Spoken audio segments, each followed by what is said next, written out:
তো তারা একটু কমেন্ট করে জানিয়ে দাও তো সাউন্ড ক্লিয়ার আছে কিনা।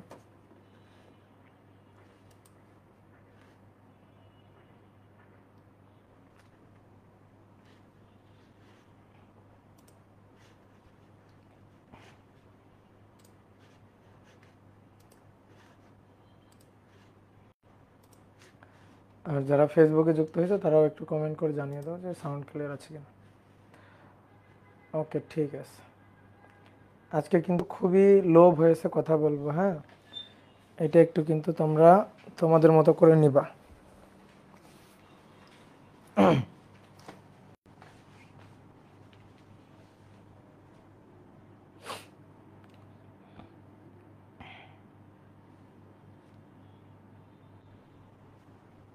ওকে ডিয়ার স্টুডেন্ট, আশা করি তোমরা সবাই ভালো আছো, সুস্থ আছো। তো তোমাদের স্থির তড়িতের আগে 2টা ক্লাস হয়েছে, তো আজকে দিয়ে স্থির তড়িতের 3য় ক্লাস। তো আজকে একটু আমি খুবই আস্তে আস্তে কথা বলবো। তোমরা অলরেডি দেখতে পাচ্ছ আমার এই সাইডটা কিন্তু একটু ফুলে আছে। আমার হচ্ছে কালকে দাঁতের আর কি যে ছোট্ট একটা সার্জারি, ওটা কালকে হয়েছে ঢাকাতে। আজকে আমি হচ্ছে বিকাল 4টার দিকে আর কি 4টার ফ্লাইটে রাজশাহীতে আসছি। সো তোমাদের স্থির তড়িতের আজকের ক্লাসটা আমি একটু আস্তে লো ভয়েসে নিব, ঠিক আছে? আমি খুব বেশি জোরে হয়তো কথা বলতে পারবো না, তবে আমার মনে হয় এইটুকু ভয়েসে, এইটুকু যদি লাউডে কথা বলি তোমরা সব কিছু শুনতেও বুঝতে পারবা, ঠিক আছে? তোমাদের শুভ্র ভাইয়া, সে অনেক হেল্প করছে আমাকে। তোমাদের শুভ্র ভাইয়া এবং তার একটা ফ্রেন্ড, তার নাম হচ্ছে রবিন, এই দুইজন মনে করো যে কালকে থেকে আমার সাথে ছিল, সারাটা দিন আমার সাথে ছিল। সেই সকাল থেকে, বলতে গেলে সকাল থেকে আজকে বিকাল পর্যন্ত তোমার শুভ্র ভাই এবং তার ফ্রেন্ড রবিন আমার সাথে ছিল। তো মোটামুটি এখন একটু সুস্থ আছি, শুধু এই সাইডটা একটু ফোলা আছে। তা আশা করি আজকের পর থেকে আস্তে আস্তে সব কিছু ঠিক হয়ে যাবে। ওকে, তো চলো আমরা শুরু করি। আমরা স্থির তড়িতের 2 নম্বর ক্লাসের লাস্টের দিকে যে টপিকটা পড়ছিলাম সেটা হচ্ছে তড়িৎ দ্বিমেরু। তো মোটামুটি তড়িৎ দ্বিমেরু আমাদের হয়ে গেছে। তো তড়িৎ দ্বিমেরুর জন্য আর একটা টপিক আছে, এইটা একটু আমাদের পড়তে হয়, সেটা হচ্ছে তড়িৎ দ্বিমেরুর জন্য টর্কের রাশিমালা। আমরা তড়িৎ দ্বিমেরুর জন্য একটু টর্কের রাশিমালাটা হিসাব করব। তো আমরা গত ক্লাসে তড়িৎ দ্বিমেরুর জন্য বিভব, প্রাবল্য, এই জিনিসটা আমরা পড়ছিলাম। তো আজকে আমরা তড়িৎ দ্বিমেরুর জন্য টর্ক এবং তার জন্য সঞ্চিত শক্তি রাশিমালা, এইটা আমরা আজকে ক্লাসে হিসাব নিকাশ করব। তো চলো আগে একটু দেখি এটা, তারপরে অন্যান্য আরও অনেক টপিক আমরা পড়বো আজকে।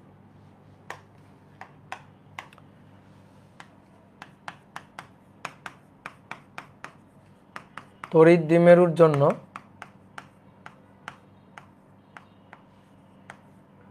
টর্কের রাশিমালা, তড়িৎ দ্বিমেরুর জন্য টর্কের রাশিমালা। হ্যাঁ, তো মনে করো একটা তড়িৎ দ্বিমেরুকে আমরা একটা সুষম তড়িৎ ক্ষেত্রে রাখলাম। তো সুষম তড়িৎ ক্ষেত্র কীভাবে তৈরি করা যায়? ধরো এটা হচ্ছে একটা পজিটিভ চার্জের পাত, পজিটিভ চার্জের চার্জিত, আর এটা হচ্ছে একটা নেগেটিভ চার্জের পাত।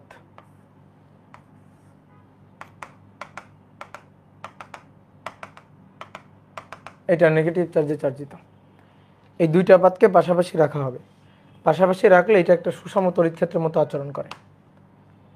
এর মাঝখানে যে তড়িৎ ক্ষেত্রটা তৈরি হয় সেটা হচ্ছে সুষম তড়িৎ ক্ষেত্র, অর্থাৎ এর মাঝখানে প্রত্যেকটা বিন্দুতে তড়িৎ ক্ষেত্র সমান, ঠিক আছে? তড়িৎ ক্ষেত্র সমান। এবার আসো আমরা একটা তড়িৎ দ্বিমেরুকে এই তড়িৎ ক্ষেত্রের মধ্যে রাখবো। রাখলে কি হবে?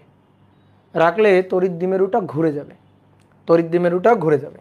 এখানে তড়িৎ ক্ষেত্র ডিরেকশনটা কোন দিকে হবে? তড়িৎ ক্ষেত্রের ডিরেকশন হচ্ছে পজিটিভ চার্জের পাত থেকে নেগেটিভ চার্জের দিকে, নেগেটিভ চার্জের পাতের দিকে। কিভাবে? তুমি এখানে +1 কুলম্ব চার্জ রাখো, তাহলে এই পজিটিভ চার্জের পাতটা এই +1 কুলম্ব চার্জকে বিকর্ষণ করবে, এই নেগেটিভ চার্জের পাতটা সেইটা আকর্ষণ করবে। তাহলে এই পজিটিভ চার্জটা এই বরাবর দৌড় দিবে। তাহলে তড়িৎ ক্ষেত্রে তড়িৎ বল রেখার ডিরেকশনগুলো হবে পজিটিভ চার্জ যেদিক বরাবর দৌড় দিবে সেদিক বরাবর। তো পজিটিভ চার্জ কিন্তু এভাবে দৌড় দিবে, ঠিক আছে? পজিটিভ চার্জ এই বরাবর দৌড় দিবে, এইটা হচ্ছে তড়িৎ ক্ষেত্রের ডিরেকশন। তাহলে এটা তড়িৎ ক্ষেত্রের ডিরেকশন ই। এবার এখানে একটা তড়িৎ দ্বিমেরু রাখলাম।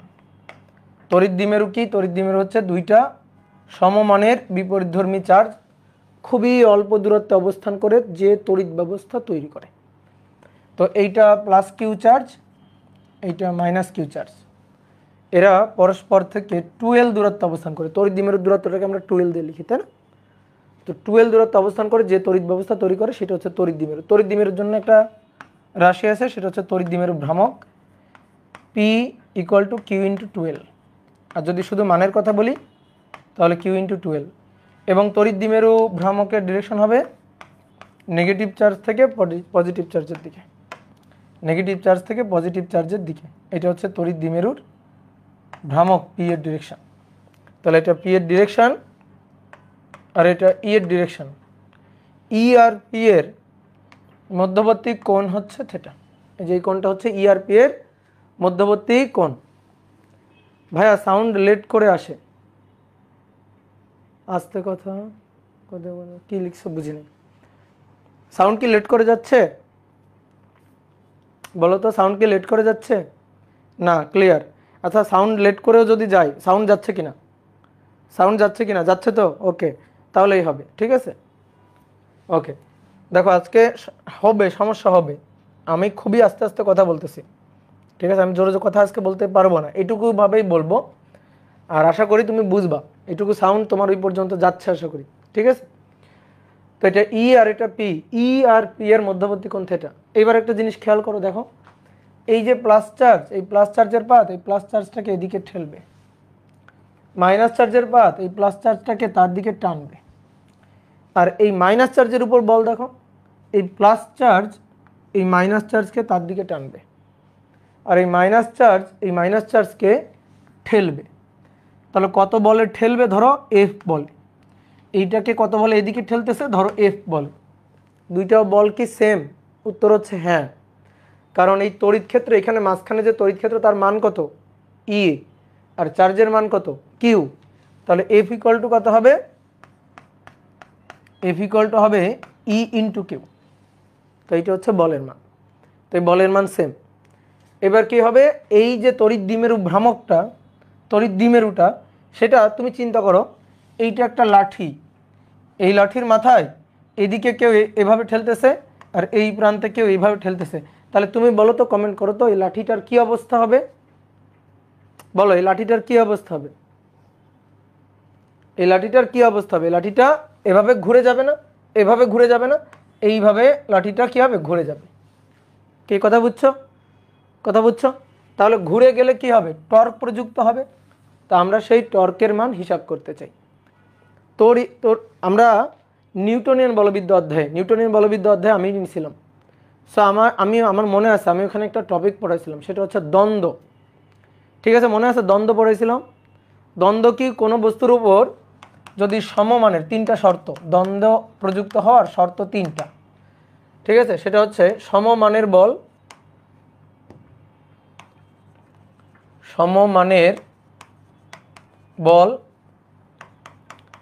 দুই পরস্পরের বিপরীতে, সমমানের বল পরস্পরের বিপরীতে। আর 3 নম্বর হচ্ছে পরস্পরের সমান্তরালে যদি ক্রিয়া করে, পরস্পরের সমান্তরালে যদি ক্রিয়া করে তাহলে যে লব্ধি টর্ক প্রযুক্ত হয়, যে লব্ধি টর্ক প্রযুক্ত হয়, সেই লব্ধি টর্ককে বলা হয় দ্বন্দ্ব। সেই লব্ধি টর্ক, এটাকে বলা হয় দ্বন্দ্ব। আর এর মানটা আমরা কিভাবে হিসাব করি? যে কোনো একটা বলের মান ও বল দ্বয়ের মধ্যকার লম্ব দূরত্ব বসিয়ে দিই। তাহলে এখানে দেখো, এই একটা বল আর এই একটা বল, তাহলে এটা এদিকে ঘুরাইতে চাই, এটা এদিকে ঘুরাইতে চাই, আমরা লব্ধির টর্কটা হিসাব করতে চাই।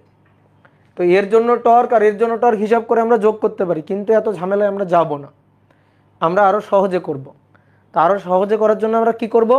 যেহেতু দুইটা সমমানের বল এবং দেখো পরস্পরের সমান্তরালে, দেখো খেয়াল করো, দেখো পরস্পরের সমান্তরালে ক্রিয়া করতেছে এবং পরস্পরের বিপরীতমুখী হয়ে ক্রিয়া করতেছে, তাহলে সেই ক্ষেত্রে যে লব্ধিটা আর প্রযুক্ত হবে তাকে বলা হবে দ্বন্দ্ব। তো সেটা হিসাব করার কি উপায়, কি বুদ্ধি? যে কোনো একটা বলের মান বসাবো, যেহেতু বলগুলো সেম, সো একটা বলের মান বসাইলে হবে এবং তাদের মধ্যকার লম্ব দূরত্ব বসাবো। এই 12 কিন্তু লম্ব দূরত্ব না, লম্ব দূরত্ব হচ্ছে এটা, এই লম্ব দূরত্বকে ডি বললাম। যেহেতু ই এবং পি এর মধ্যবর্তী কোণ ছিল থিটা, তো এই কোণটা তো থিটা, একই কোণ, তাই তো? তাহলে এইটা একটা ত্রিভুজ হয়েছে না, এই ত্রিভুজের এটা ডি, এটা থিটা, এটা 2l। তাহলে সাইন থিটাতে আসে তো D divided by 2l। So D equal to কি হবে 2l সাইন থিটা, এখানে বসে। তাহলে এফ হচ্ছে ই কিউব আর ডি হচ্ছে 2l সাইন থিটা। এবার দেখো কিউ ইন্টু 2l আছে, কিউ ইন্টু 2l মানে পি, তাহলে পিই সাইন থিটা, এইটা হচ্ছে টর্কের মান। আর এই সূত্রটাকে যদি আমরা ভেক্টর ফরম্যাটে লিখি তাহলে টর্ক ইকুয়াল হবে পি ক্রস ই, ঠিক আছে? পি ক্রস ই হবে, ই ক্রস পি কিন্তু হবে না। Torque equal to E cross P লিখলে কিন্তু ভুল হয়ে যাবে, ঠিক আছে? ই ক্রস পি দিলে কিন্তু ডিরেকশনটা পাওয়া যাবে না। তুমি দেখো তো এইখানে যে তড়িৎ দ্বিমেরুটা আছে সেটা এইভাবে ঘুরতেছে না আমার চিত্র আঁকা অনুযায়ী, সেটা এইভাবে ঘুরতেছে না, এইভাবে। তো এইভাবে যদি ঘোরানো হয়, এইভাবে যদি ঘোরানো হয়, চিন্তা করো, ধরো পানির বোতল, এটার মুখটাকে যদি আমি এইভাবে ঘুরাই, তাহলে এইভাবে ঘুরাইলে টাইট হলো, দেখো এভাবে ঘুরাইলে টাইট হলো, ভেতরের দিকে ঢুকলো। তাহলে এখানে টর্কের ডিরেকশনটা এভাবে ঘুরাইলে টাইট হবে ভেতরের দিকে, দেখো টর্কের ডিরেকশনটা দেখো। এবার দেখো তো ই ক্রস পি দিয়ে সেই ডিরেকশন পাওয়া যায় নাকি পি ক্রস ই দিয়ে পাওয়া যায়? ঠিক আছে, ই ক্রস পি দিয়ে পাওয়া যায় নাকি পি ক্রস ই দিয়ে পাওয়া যায়, বলো দেখি।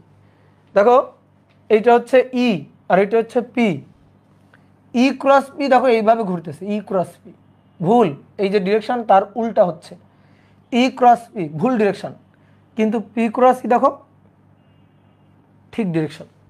তাহলে সঠিক কোনটা? সঠিক হচ্ছে পি ক্রস ই, ভেক্টর ফরম্যাটে। ঠিক ক্লিয়ার? আর টর্কের জন্য, এটা তো টর্কের মান নির্ণয় করলাম, এবার আসলে টর্কের জন্য আমরা সঞ্চিত শক্তি বের করতে চাই। সঞ্চিত শক্তির মান বের করতে চাই, সঞ্চিত শক্তির মান, ঠিক আছে? বা বিভব শক্তি বের করতে চাই, বিভব শক্তি নির্ণয় করতে চাই। দেখো আমি তোমাকে জাস্ট কনসেপ্টটা বুঝাই, তারপরে সূত্র লিখে দিব, এখানে ডিটেলস ক্যালকুলেশনে যাব না। মনে করো একটা স্প্রিং তার শিথিল অবস্থায় আছে, জাস্ট কনসেপ্টটা ভালো করে বুঝো। এই স্প্রিংটা শিথিল অবস্থায় আছে, এর মধ্যে কোনো বিভব শক্তি জমা আছে না, নেই। এখন যদি এই স্প্রিংটাকে আমি টেনে প্রসারিত করি, ধরো স্প্রিংটাকে আমি টেনে প্রসারিত করলাম, এতটুকু, এইটুকু টেনে প্রসারিত করলাম, তো এইটুকু যদি আমি টেনে প্রসারিত করি তাহলে স্প্রিংয়ে সঞ্চিত শক্তি ইপি কত হবে? হাফ কে এক্স স্কয়ার।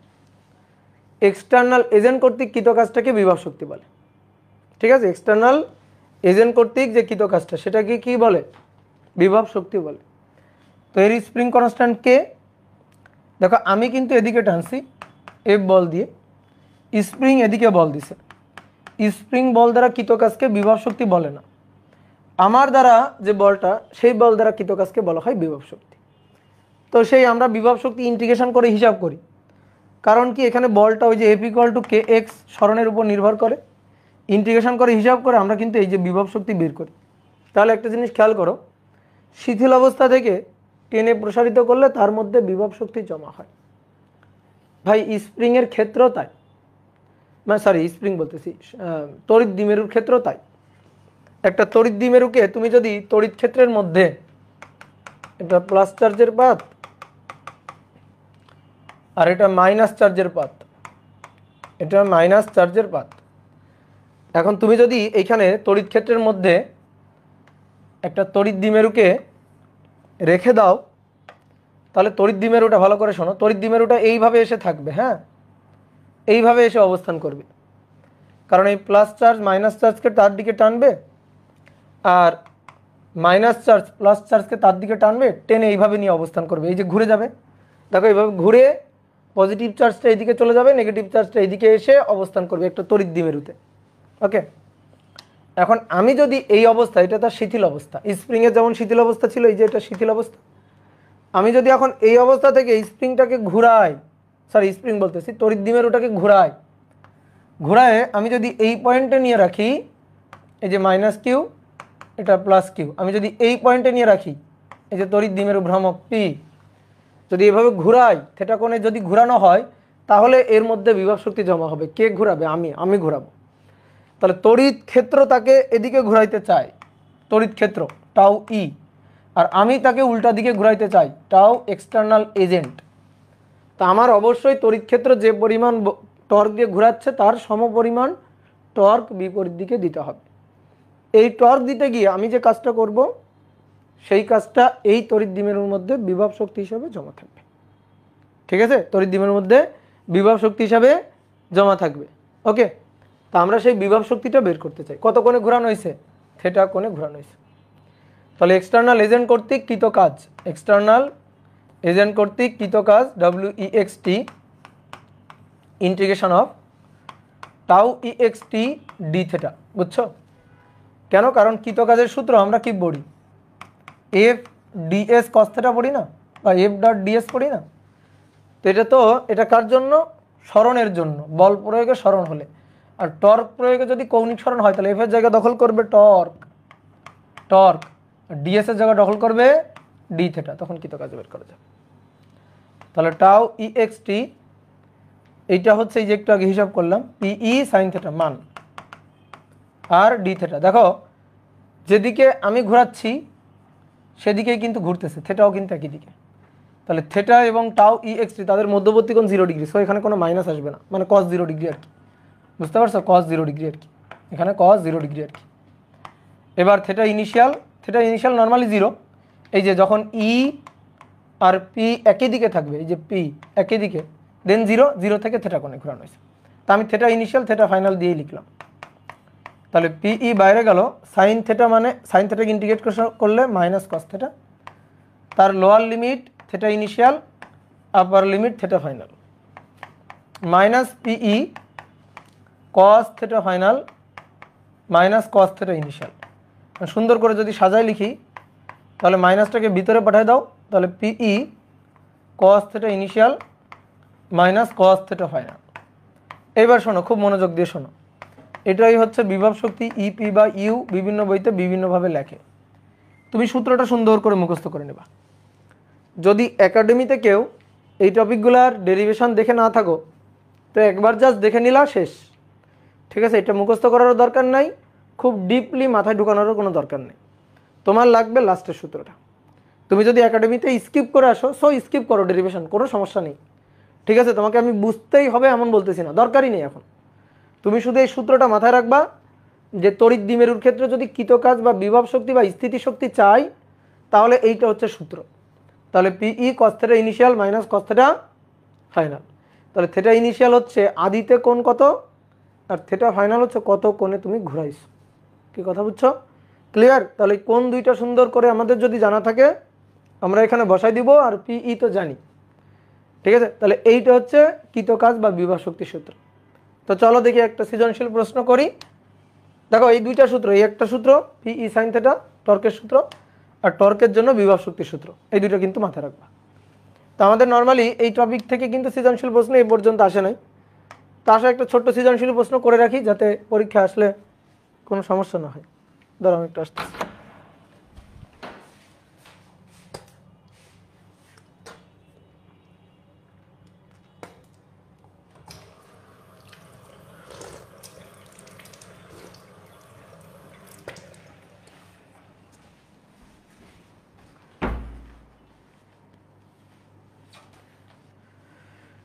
দাদা ইঞ্জিনিয়ারিংয়ের জন্য কি পড়লে প্রবলেম হবে? পড়া প্রবলেম হবে? কেন প্রবলেম হবে?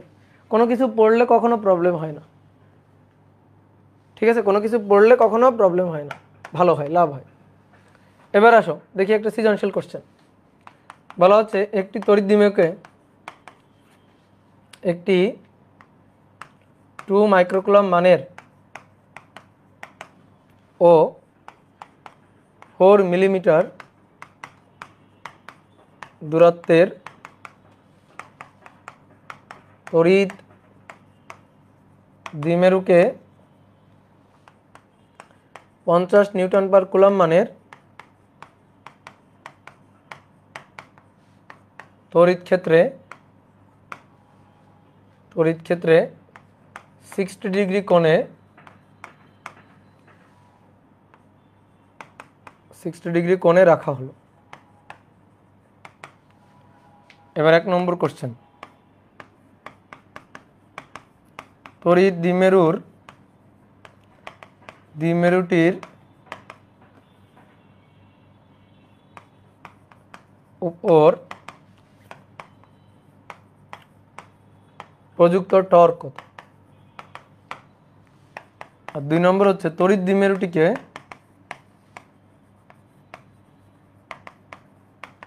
তার আদি অবস্থা হতে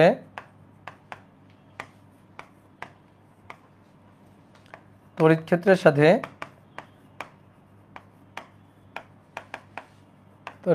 সাথে 90 ডিগ্রি কোণে অবস্থান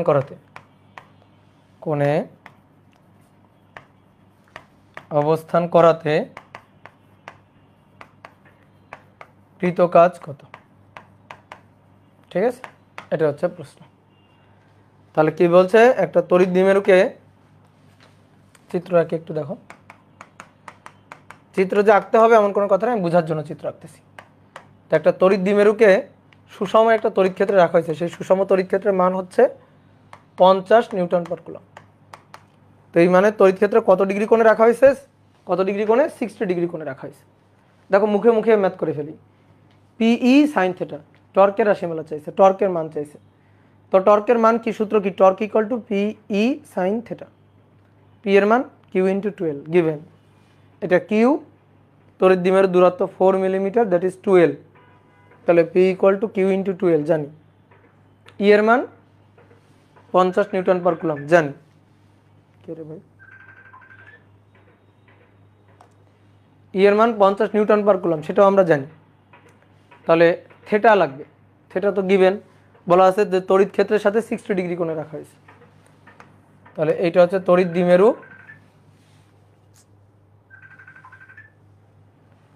এটা হচ্ছে তড়িৎ দ্বিমেরু, এটা পি, এটা হচ্ছে ই, এই কোণটা থেটা। তো এই থেটা হচ্ছে 60 ডিগ্রি। তাহলে 1 নম্বর কোশ্চেন হচ্ছে torque E sine theta, P equal to Q into 12 E sine theta. Q এর মান 2 into 10 to the power -6, just খালি সূত্র খাটানো। 12 এর মান দেখো, এত মিলিমিটার দূরত্ব, এটাই কিন্তু 12। আবার এর সাথে কিন্তু আবার 2 গুণ করো না ভুল করে, 4 ইন্টু 10 টু দি পাওয়ার -3। ই এর মান 50 আর সাইন থিটার মান 60 ডিগ্রি। তাহলে সাইন থিটার মান 60 degree. 2 exponential function -6 into 4 exponential function -3 গুণ 50 গুণ সাইন 60 ডিগ্রি। তাহলে এখান থেকে আসবে, যদি সাইন্টিফিক মেথডে নিয়ে নিই, 3.46 ইন্টু 10 টু দি পাওয়ার -7 এত newton metre, that is torque. হয়েছে না সবার? বলো, ঠিক আছে? Okay, good. এবার আসো 2 নম্বর। 2 নম্বর কি বলছে দেখো, এই কোণটা কত? 60 ডিগ্রি না? এবার বলছে তড়িৎ দ্বিমেরুটাকে তার আদি অবস্থা থেকে, অর্থাৎ 60 ডিগ্রি থেকে তড়িৎ ক্ষেত্রের সাথে 90 ডিগ্রি কোণে অবস্থান করাতে, তড়িৎ ক্ষেত্রের সাথে 90 ডিগ্রি কোণে অবস্থান করাবো। তো অবস্থান করাতে কৃত কাজ কত সেটা চাইছে। তাহলে থেটা 1 হচ্ছে 60 ডিগ্রি, সেইখান থেকে নিব হচ্ছে থেটা 2 90 ডিগ্রি। দিন শেষে সূত্র সব কিছু ঠিক আছে। যদি কখনো ধরো কনসেপ্ট কঠিন লাগতেছে, বুঝতেছি না, অ্যাটলিস্ট সূত্রটা মুখস্থ করে নিবা, সূত্রটা পড়ে নিবা। এটা ভালো ভালো জিনিস না, এই জিনিসটা মানে ধরো এক প্রকার দুর্নীতি, যে কোনো কিছু না বুঝে মুখস্থ করা। কিন্তু কথা হচ্ছে কি, এখন পরীক্ষায় মার্ক পাইতে গেলে এই সকল দুর্নীতি জায়েজ আছে। তো এই কারণে ভালো করে সূত্রটা মুখস্থ করে নিলাম, নিয়ে সূত্রের কোন জিনিসটা কী মিন করে, ম্যাথ কীভাবে করতে হয়, এইটা একটু জানা থাকলে তোমার কাছে কিন্তু সহজ লাগবে। ঠিক আছে, ডেরিভেশন পড়তে হবে, ডেরিভেশন এখন জানতেই হবে, এমন কিন্তু ধরা বাঁধা কোনো কথা নেই এই সময় এসে। বাট তুমি যদি ফার্স্ট ইয়ারের স্টুডেন্ট হইতে, তাহলে তোমার বলতাম আগে ডেরিভেশন সুন্দর করে বোঝো, পড়ো, দেন তুমি ম্যাথ সলভ করবা। ঠিক আছে, আমার কথা বুঝছো?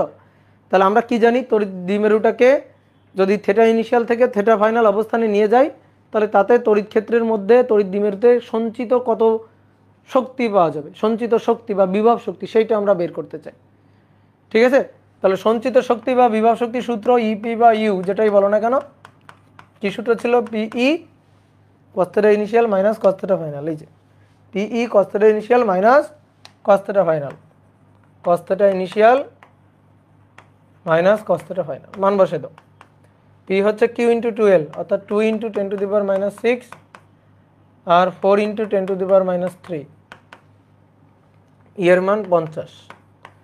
এবার কস theta initial 60 degree minus cos theta final হচ্ছে 90 ডিগ্রি। ওকে, 90 ডিগ্রি। তাহলে নাও এবার হিসাব করো, 2 এক্সপোনেনশিয়াল ফাংশন -6, 4 এক্সপোনেনশিয়াল ফাংশন -3 গুণ 50 cos 60 মাইনাস cos 90, cos 90 তো 0, cos 90 আর লিখতে হবে না, cos 90 0। তাহলে 2 ইন্টু 10⁻⁻7 জুল হয়েছে, দেখো। হ্যাঁ, তাহলে এই পরিমাণ শক্তি তড়িৎ দ্বিমেরুতে জমা হবে যদি এইটাকে ঘোরায় এই যে 90 ডিগ্রি এখানে নিয়ে যাই, এইখানে নিয়ে যাই। ঠিক আছে, এটা হচ্ছে 90 ডিগ্রি থিটা ফাইনাল। এই অবস্থায় নিয়ে গেলে এত জুল পরিমাণ শক্তি জমা হবে। ওকে, ক্লিয়ার? তাহলে এই একটা টপিক তড়িৎ দ্বিমেরুর জন্য বাকি ছিল। এবার আসো, আমরা এখন পড়বো খুবই ইম্পর্টেন্ট একটা জিনিস, সেটা হচ্ছে গাউসের সূত্র। গাউসের সূত্র অনেকের কাছে অনেক কঠিন, কিন্তু বিশ্বাস করো স্থির তড়িৎ অধ্যায়ে এর চেয়ে সহজ জিনিস নাই। গাউসের সূত্রের চেয়ে এর চেয়ে সহজ জিনিস নাই। আমরা তড়িৎ ফ্লাক্স কি জানছিলাম বলো? তড়িৎ ফ্লাক্স শিখছিলাম কিনা? যে কোনো একটা তলের মধ্য দিয়ে অবিলম্বভাবে অতিক্রমকারী তড়িৎ বলরেখার সংখ্যাকে তড়িৎ ফ্লাক্স বলে। ধরো এখানে একটা চার্জ আছে, আমি একটা সুষম তড়িৎ ক্ষেত্র দিয়েই দেখাই। এটা হচ্ছে পজিটিভ চার্জের একটা পাথ, আর এটা নেগেটিভ চার্জের একটা পাথ। মাঝখানে এরকম একটা ক্ষেত্র রাখা হয়েছে, একটা ক্ষেত্রফল, ছোট্ট একটা ক্ষেত্রফল মাঝখানে রাখা হয়েছে। এই তাহলে এখান থেকে এগুলো হচ্ছে তড়িৎ বল রেখা, এগুলো হচ্ছে তড়িৎ বল রেখা।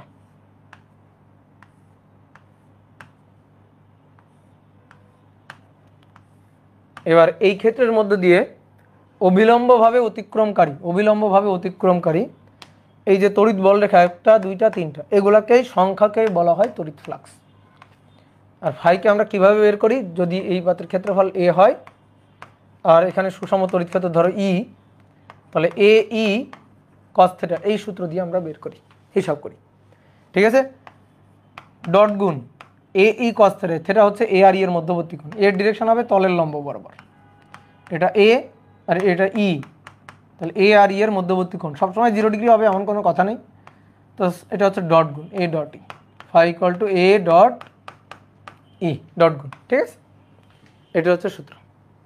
এইবার শোনো, যদি কখনো সুষম তড়িৎ ক্ষেত্র না হয়, এটা তো সুষম তড়িৎ ক্ষেত্র, এটা একটা কেমন তড়িৎ ক্ষেত্র বলো? কেমন তড়িৎ ক্ষেত্র? সুষম তড়িৎ ক্ষেত্র। সুষম তড়িৎ ক্ষেত্র মানে কি? মানে সব বিন্দুতে তড়িৎ ক্ষেত্রের মান সমান। এই যে এইখানে মাঝখানে সব বিন্দুতে তড়িৎ ক্ষেত্রের মান সমান, তাহলে তাকে বলা হয় সুষম তড়িৎ ক্ষেত্র। কিন্তু যদি অসম তড়িৎ ক্ষেত্র হয়, অসম তড়িৎ ক্ষেত্র যদি হয়, অসম তড়িৎ ক্ষেত্র, তাহলে সেইখানে আমরা তড়িৎ ফ্লাক্স কেমনে বের করতে পারি? মনে করো অসম তড়িৎ ক্ষেত্রে এইটা হচ্ছে একটা সারফেস,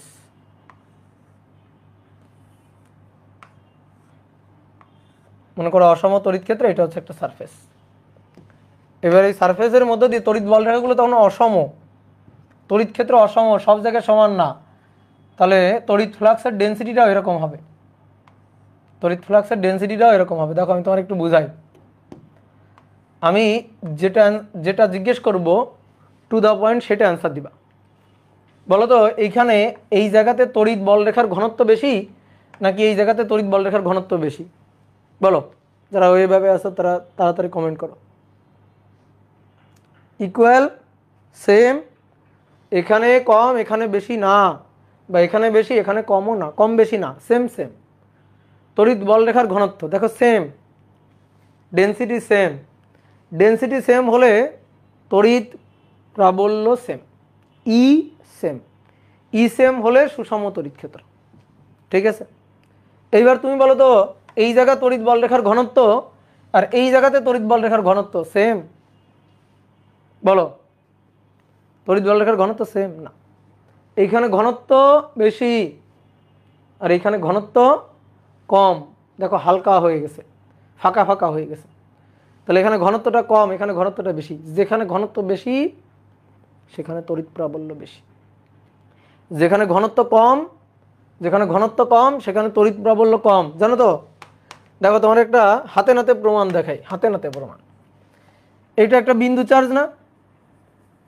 তুমি আমার বলো এই বিন্দু চার্জের জন্য 1 নং পয়েন্টে তড়িৎ প্রাবল্যের মান বেশি নাকি 2 নং পয়েন্টে তড়িৎ প্রাবল্যের মান বেশি? বলো, এটা একটা বিন্দু চার্জ, তার জন্য 1 নং পয়েন্টে তড়িৎ প্রাবল্যের মান বেশি নাকি 2 নং পয়েন্টে তড়িৎ প্রাবল্যের মান বেশি? 1 নং পয়েন্টে তড়িৎ প্রাবল্যের মান বেশি, এস।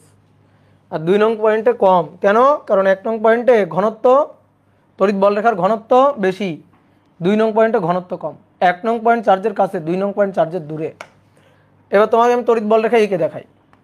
এই যে এইগুলো হচ্ছে তড়িৎ বল রেখা, এইগুলো হচ্ছে তড়িৎ বল রেখা। তড়িৎ বল রেখাগুলো পজিটিভ চার্জ থেকে লম্বভাবে বের হয় আর নেগেটিভ চার্জের পৃষ্ঠে লম্বভাবে প্রবেশ করে। তো আমি এক সাইড আঁকলাম, এই সাইডেও আছে, এই পাশেও আছে, ঠিক আছে, এদিকেও আছে। তো আমি এই দিকটা আঁকলাম না, আমি এই সাইডটা আঁকলাম। এই সাইডটাকে আর একটু ঘন ঘন করে আঁকি দিই, এই যে এই আঁকলাম। এইবার তুমি দেখো, তাকাও, তুমি একটু খেয়াল করে দেখো,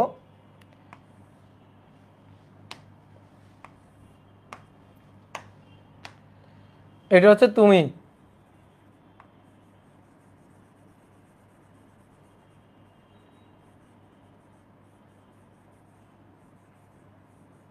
এটা হচ্ছে তুমি। এই যে তোমাকে আমি তুলে নিলাম, তুলে নিয়ে 2 নং পয়েন্টে বসালাম, আর তোমাকে আমি আবার তুলে নিলাম, তুলে নিয়ে 1 নং পয়েন্টে বসালাম। বলো, তুমি গুলি খেয়ে ঝাঁঝরা হয়ে গেছো কোথায়? বলো, তুমি গুলি খেয়ে ঝাঁঝরা হয়ে গেছো কোথায়? 1 নং পয়েন্টে। দেখো 1টা 2টা 3টা 4টা 5টা গুলি লাগছে, আর 2 নং পয়েন্টে দাঁড়াইলে 2টা গুলি রাখছে। তাহলে তোমার শরীরের ক্ষেত্রের মধ্য দিয়ে এখানে বল রেখা বেশি পাস করে গেছে আর এখানে বল রেখা কম পাস করে গেছে। তাহলে যেখানে বল রেখা কম পাস করে, এই বুঝতে পারলাম রে, যেখানে বল রেখা কম কম পাস করে যাবে সেখানে ঘনত্ব কম, যেখানে বল রেখা বেশি পাস করে যাবে সেখানে ঘনত্বটা বেশি। তাহলে এখানে ঘনত্ব বেশি বলেই প্রাবল্য বেশি, আর এখানে ঘনত্ব কম বলে প্রাবল্য কম। কি কথা হচ্ছে? 2 মার্কের প্রশ্নে আসলে এরকমভাবে ব্যাখ্যা দিয়ে দিও। যেখানে ঘনত্ব, তড়িৎ বল রেখার ঘনত্ব বেশি, সো তড়িৎ প্রাবল্য বেশি, সো তড়িৎ প্রাবল্য বেশি। আর এখানে তড়িৎ বল রেখার ঘনত্ব কম, তড়িৎ ফ্লাক্স ঘনত্ব কম,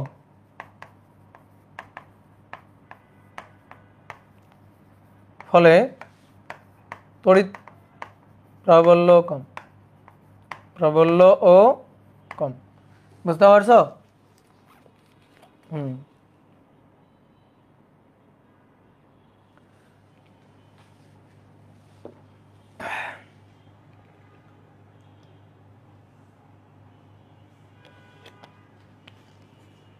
হুম, একদম বলছো প্রথমটাও মরবে দ্বিতীয়টাও মরবে, মরবে তো, কিন্তু কথা হচ্ছে কোনটা বেশি গুলি খেয়ে মরবে সেটা একটা কথা আছে না, তাই না? তুমি যখন এরা দেখবা তখন মনে হবে আহারে 2টা গুলি খাইছে, আর এখানে যখন দেখবা তখন বলবা আহাই রে 5টা গুলি খাইছে। একটু বলাতে তো মনে করো দুঃখ করাতে তো একটু জোর টোর আছে নাকি? বুঝলা? দাদা আপনার কি অপারেশন হয়েছে? হ্যাঁ, ছোট্ট একটা অপারেশন হয়েছে, একেবারে চোয়াল মোয়াল কেটে ফেলছে ডাক্তার। তো এখানে ঘনত্বটা বেশি, এখানে ঘনত্বটা কম, তাই তো? তাহলে তড়িৎ ক্ষেত্র সব জায়গায় সমান না, এই কারণে বলা হয়েছে অসম তড়িৎ ক্ষেত্র। এবার অসম তড়িৎ ক্ষেত্রের মধ্য দিয়ে যদি ফ্লাক্স বের করতে চাই তাহলে কেমনে বের করব? আমরা এই ক্ষেত্রফলের মধ্য দিয়ে ছোট্ট একটা ক্ষেত্রফল বিচার বিবেচনা করে নেব। ধরো ছোট্ট একটা ক্ষেত্রফল, খুবই ছোট্ট একটা ক্ষেত্রফল, সেই ছোট্ট ক্ষেত্রফল ডিএ, এই যে ডি এর ডিরেকশন। এবার ওই ক্ষেত্রফলের মধ্য দিয়ে অতিক্রান্ত ক্ষুদ্র ফ্লাক্স, খুবই ক্ষুদ্র পরিমাণ ফ্লাক্স ডি ফাই হিসাব করব। ডি ফাই কেমনে? ই ডি এ কস থিটা। তো কেন এটা করব? কারণ আমরা যখন ক্ষুদ্র একটা পোর্শন নিয়ে ওর মধ্য দিয়ে ফ্লাক্স হিসাব করব, তখন এই ক্ষুদ্র এই পোর্শনটুকুতে আমরা তড়িৎ প্রাবল্যকে মোটামুটি কনস্ট্যান্ট ধরতে পারবো, তাই না? খুবই ক্ষুদ্র ক্ষেত্রফল, টেন্স টু জিরো ক্ষেত্রফল। তাহলে ওই ক্ষেত্রফলটুকুকে আমরা খুবই ক্ষুদ্র ক্ষেত্রফলের ওই জায়গাটুকুকে সুষম তড়িৎ ক্ষেত্র ধরে নিতে পারবো। তাহলে সুষম তড়িৎ ক্ষেত্র ধরে নিয়ে ওইটুকু ক্ষেত্রফলের জন্য ফ্লাক্সটা বের করব। কিন্তু আমার তো লাগবে টোটাল ফ্লাক্স ফাই। তাহলে ইন্টিগ্রেশন অফ ডি ফাই, তাহলে অর্থাৎ ফাই হচ্ছে integration of E D A cos theta. তাহলে অর্থাৎ phi equal to integration of E dot D A. এই হচ্ছে সূত্র, মানে ইন্টিগ্রেশন করতে হবে, সহজ কথা। দেখো, যাদের এই জিনিস বুঝতে কষ্ট হয়েছে তারা এটা মনে রাখবা। কাজ কি? ধ্রুব বল দ্বারা কাজ হইলে এফ এস কস থিটা অথবা এফ ডট এস, সেম জিনিস। যদি পরিবর্তনশীল বল দ্বারা কাজ হয় তখন আমরা কি করি? W equal to integration of F DS cos theta, ভাই সেম জিনিস। তাহলে integration of F dot DS, দেখো মিলে যায়। কি কথা বুঝছো? এরকম আর কি। ধ্রুব তড়িৎ ক্ষেত্র দ্বারা হিসাব করলে তখন এই সূত্র ই ডট এ বা ই এ কস থিটা। আর যদি পরিবর্তনশীল তড়িৎ ক্ষেত্রের জন্য ফ্লাক্স হিসাব করতে চাই তখন ইন্টিগ্রেশন করতে হবে, এই ছাড়া আর কিছু। ওকে, আচ্ছা এইবার আসো, আমরা তো পড়তে চাইছিলাম গাউসের সূত্র। এবার তোমার আমি একটা কাজ দিতেছি, গাউসের সূত্র আমরা পড়বো না, বাদ। গাউসের সূত্র কঠিন, পড়বো না, বাদ। তা আমরা কি পড়বো? একটা বিন্দু চার্জ থেকে নির্গত তড়িৎ বলরেখার সংখ্যা বের করব। তড়িৎ বলরেখার সংখ্যা আমরা নির্ণয় করব। একটা বিন্দু চার্জ থেকে নির্গত তড়িৎ বলরেখার সংখ্যা বের করব। এদিকে আসো, সবাই বোর্ডে থাকো। দেখো, এইটা একটা বিন্দু চার্জ, এই বিন্দু চার্জ কিউ, সে কিউ পরিমাণ চার্জ। এই চার্জ থেকে আমি আঁকতেছি এখানে তড়িৎ বলরেখা, আমি এখানে আঁকবো 1টা 2টা 3টা 4টা 5টা 6টা 7টা 8টা। আমার আঁকা অনুযায়ী আমি আঁকছি, সেইটা অনুযায়ী এই বিন্দু চার্জ থেকে নির্গত তড়িৎ বলরেখার কয়টার সংখ্যা বলো, পরিমাণ কয়টা? কমেন্ট করো। কয়টা তড়িৎ বলরেখার সংখ্যা কয়টা? 8টা, আঁকা অনুযায়ী। আমরা তড়িৎ বলরেখা হিসাব করতে চাই, আমি তো আঁকছি 8টা, এখানে আসলে কতগুলো আছে সে তো আমি জানি না, অসংখ্য তড়িৎ বলরেখা থাকতে পারে, আমি আঁকছি 8টা। এখন আমরা তড়িৎ বলরেখার সংখ্যাটা বের করব, ফ্লাক্সটা বের করব। এখন কথা হচ্ছে তড়িৎ বলরেখা আর ফ্লাক্স তো একই জিনিস না। আমরা তড়িৎ বলরেখা হিসাব করতে পারি? বলো তো, তোমাকে আমি তড়িৎ বলরেখা হিসাব করা শিখাইছি? বলো, তড়িৎ বলরেখা হিসাব করা কি শিখাইছি? এরকম একটা সূত্র তোমার দেখাও তো, যে ভাই এই যে তড়িৎ বলরেখা একটা সূত্র আপনি লিখে দিচ্ছেন। না, আমি তোমাকে যে সূত্রটা লিখে দিছি সেটা হচ্ছে তড়িৎ ফ্লাক্সের সূত্র। কিসের সূত্র? তড়িৎ ফ্লাক্স, হাই। তো তড়িৎ বলরেখা আর তড়িৎ ফ্লাক্সের মধ্যে পার্থক্য আছে কিন্তু পার্থক্য কি? পার্থক্য হচ্ছে তড়িৎ ফ্লাক্সকে কোনো তলের মধ্য দিয়ে কাট করে যাইতে হয়। অর্থাৎ এটা তড়িৎ বলরেখা আছে, এবার এটা যদি একটা তলের মধ্য দিয়ে কাট করে যায় তাহলে তারা আমি তড়িৎ ফ্লাক্স বলতে পারবো। তাহলে একটা কাজ করি, আমাদের টার্গেট বুদ্ধি খাটাচ্ছি। এবার দেখো, বুদ্ধি খাটাচ্ছি, ঠিক আছে, তুমি ধরো যে ভাত খেয়ে থাকলে, হ্যাঁ ভাত খেয়ে থাকলে তোমার এই বুদ্ধি বা চালাকি তোমার মাথায় আসা উচিত। দেখো কি এখানে যে কটা আছে সে কটা তড়িৎ বলরেখা, কারণ আমাদের তড়িৎ বলরেখা হিসাব করতে হবে, কিন্তু আমরা তো তড়িৎ বলরেখা হিসাব করার কোনো সূত্র জানি না। তাহলে আমরা একটা কাজ করতে পারি, আমরা তো ফ্লাক্স হিসাব করতে পারি, তাই না? ফ্লাক্স হিসাব করতে পারি। তাহলে আমরা ফ্লাক্স হিসাব করতে পারি। ভাবো ভাবো,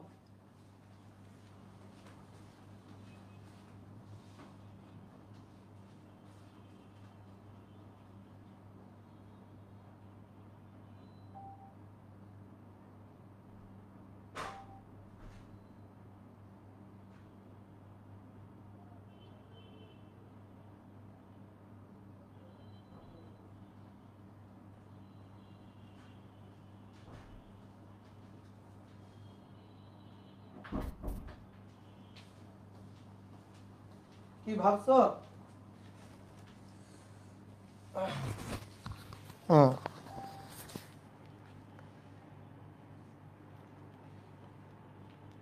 বলো ভাবছো?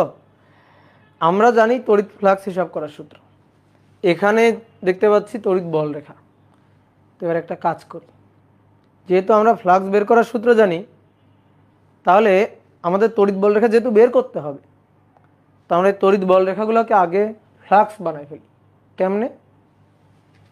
একটা তল দিয়ে এই এই এই তল দিয়ে একে ঘিরে ফেলি। ঘিরে ফেললে কি হবে, তখন এই যে বল রেখাগুলো আছে এই বল রেখাগুলোকে ওই তলের মধ্য দিয়ে কাট করে বের হইতে হবে।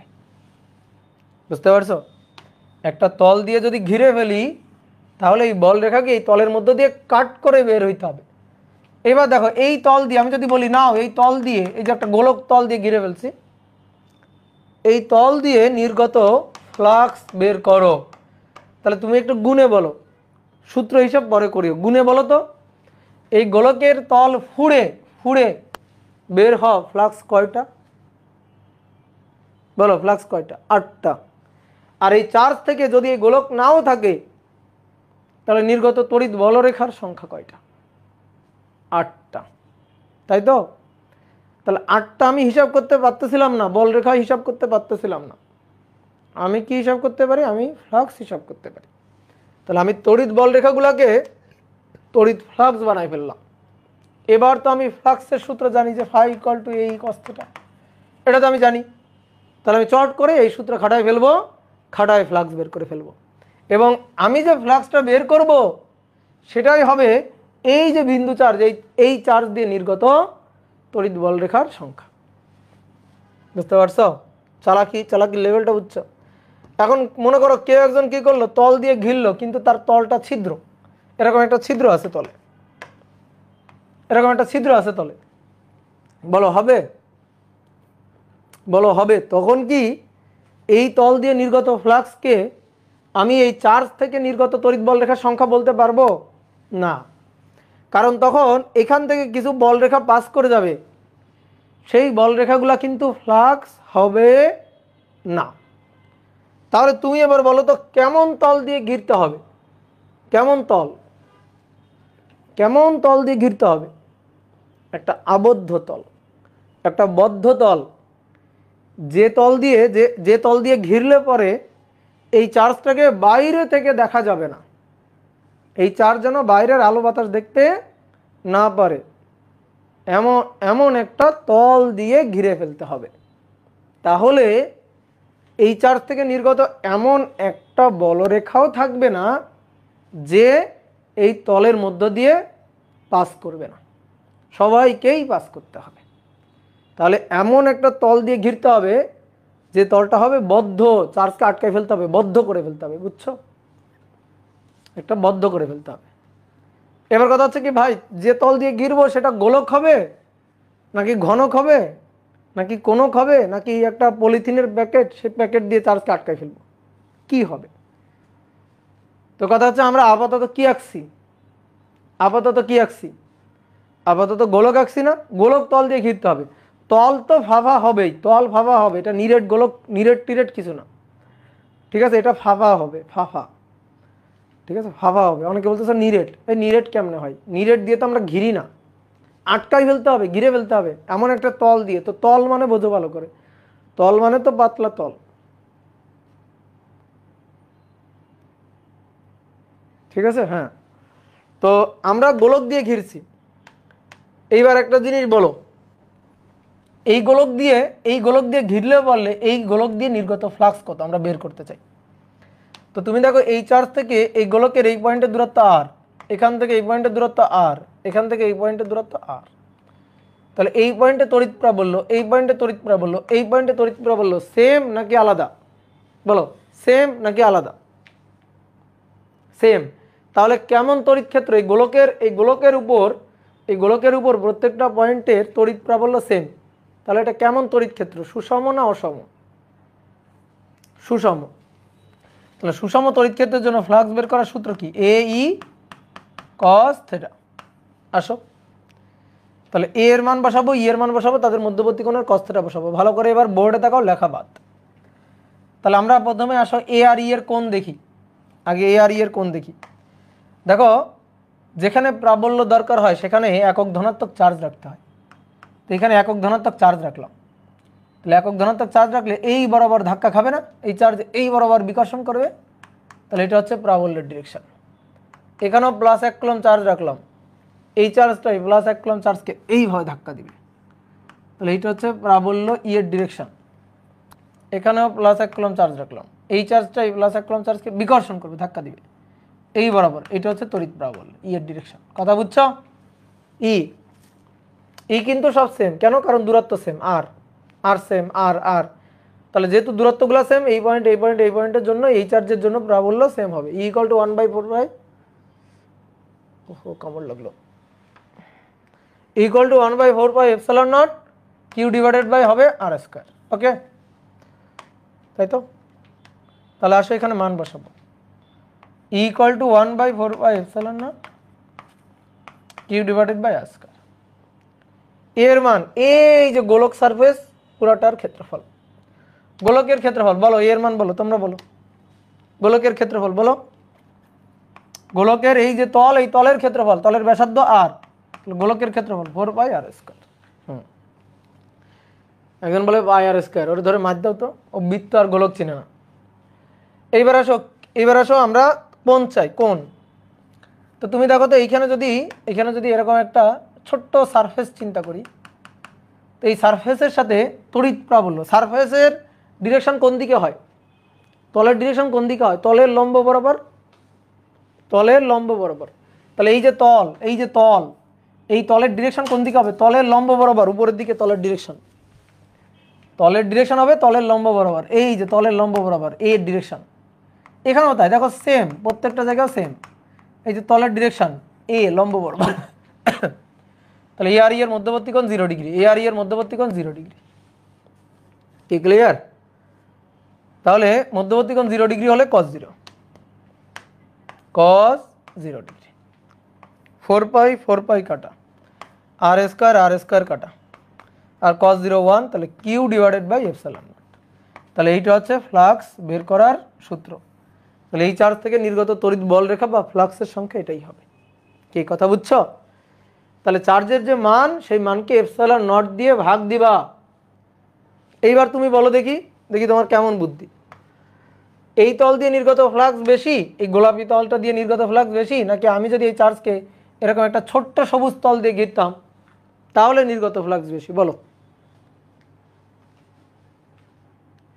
সেম।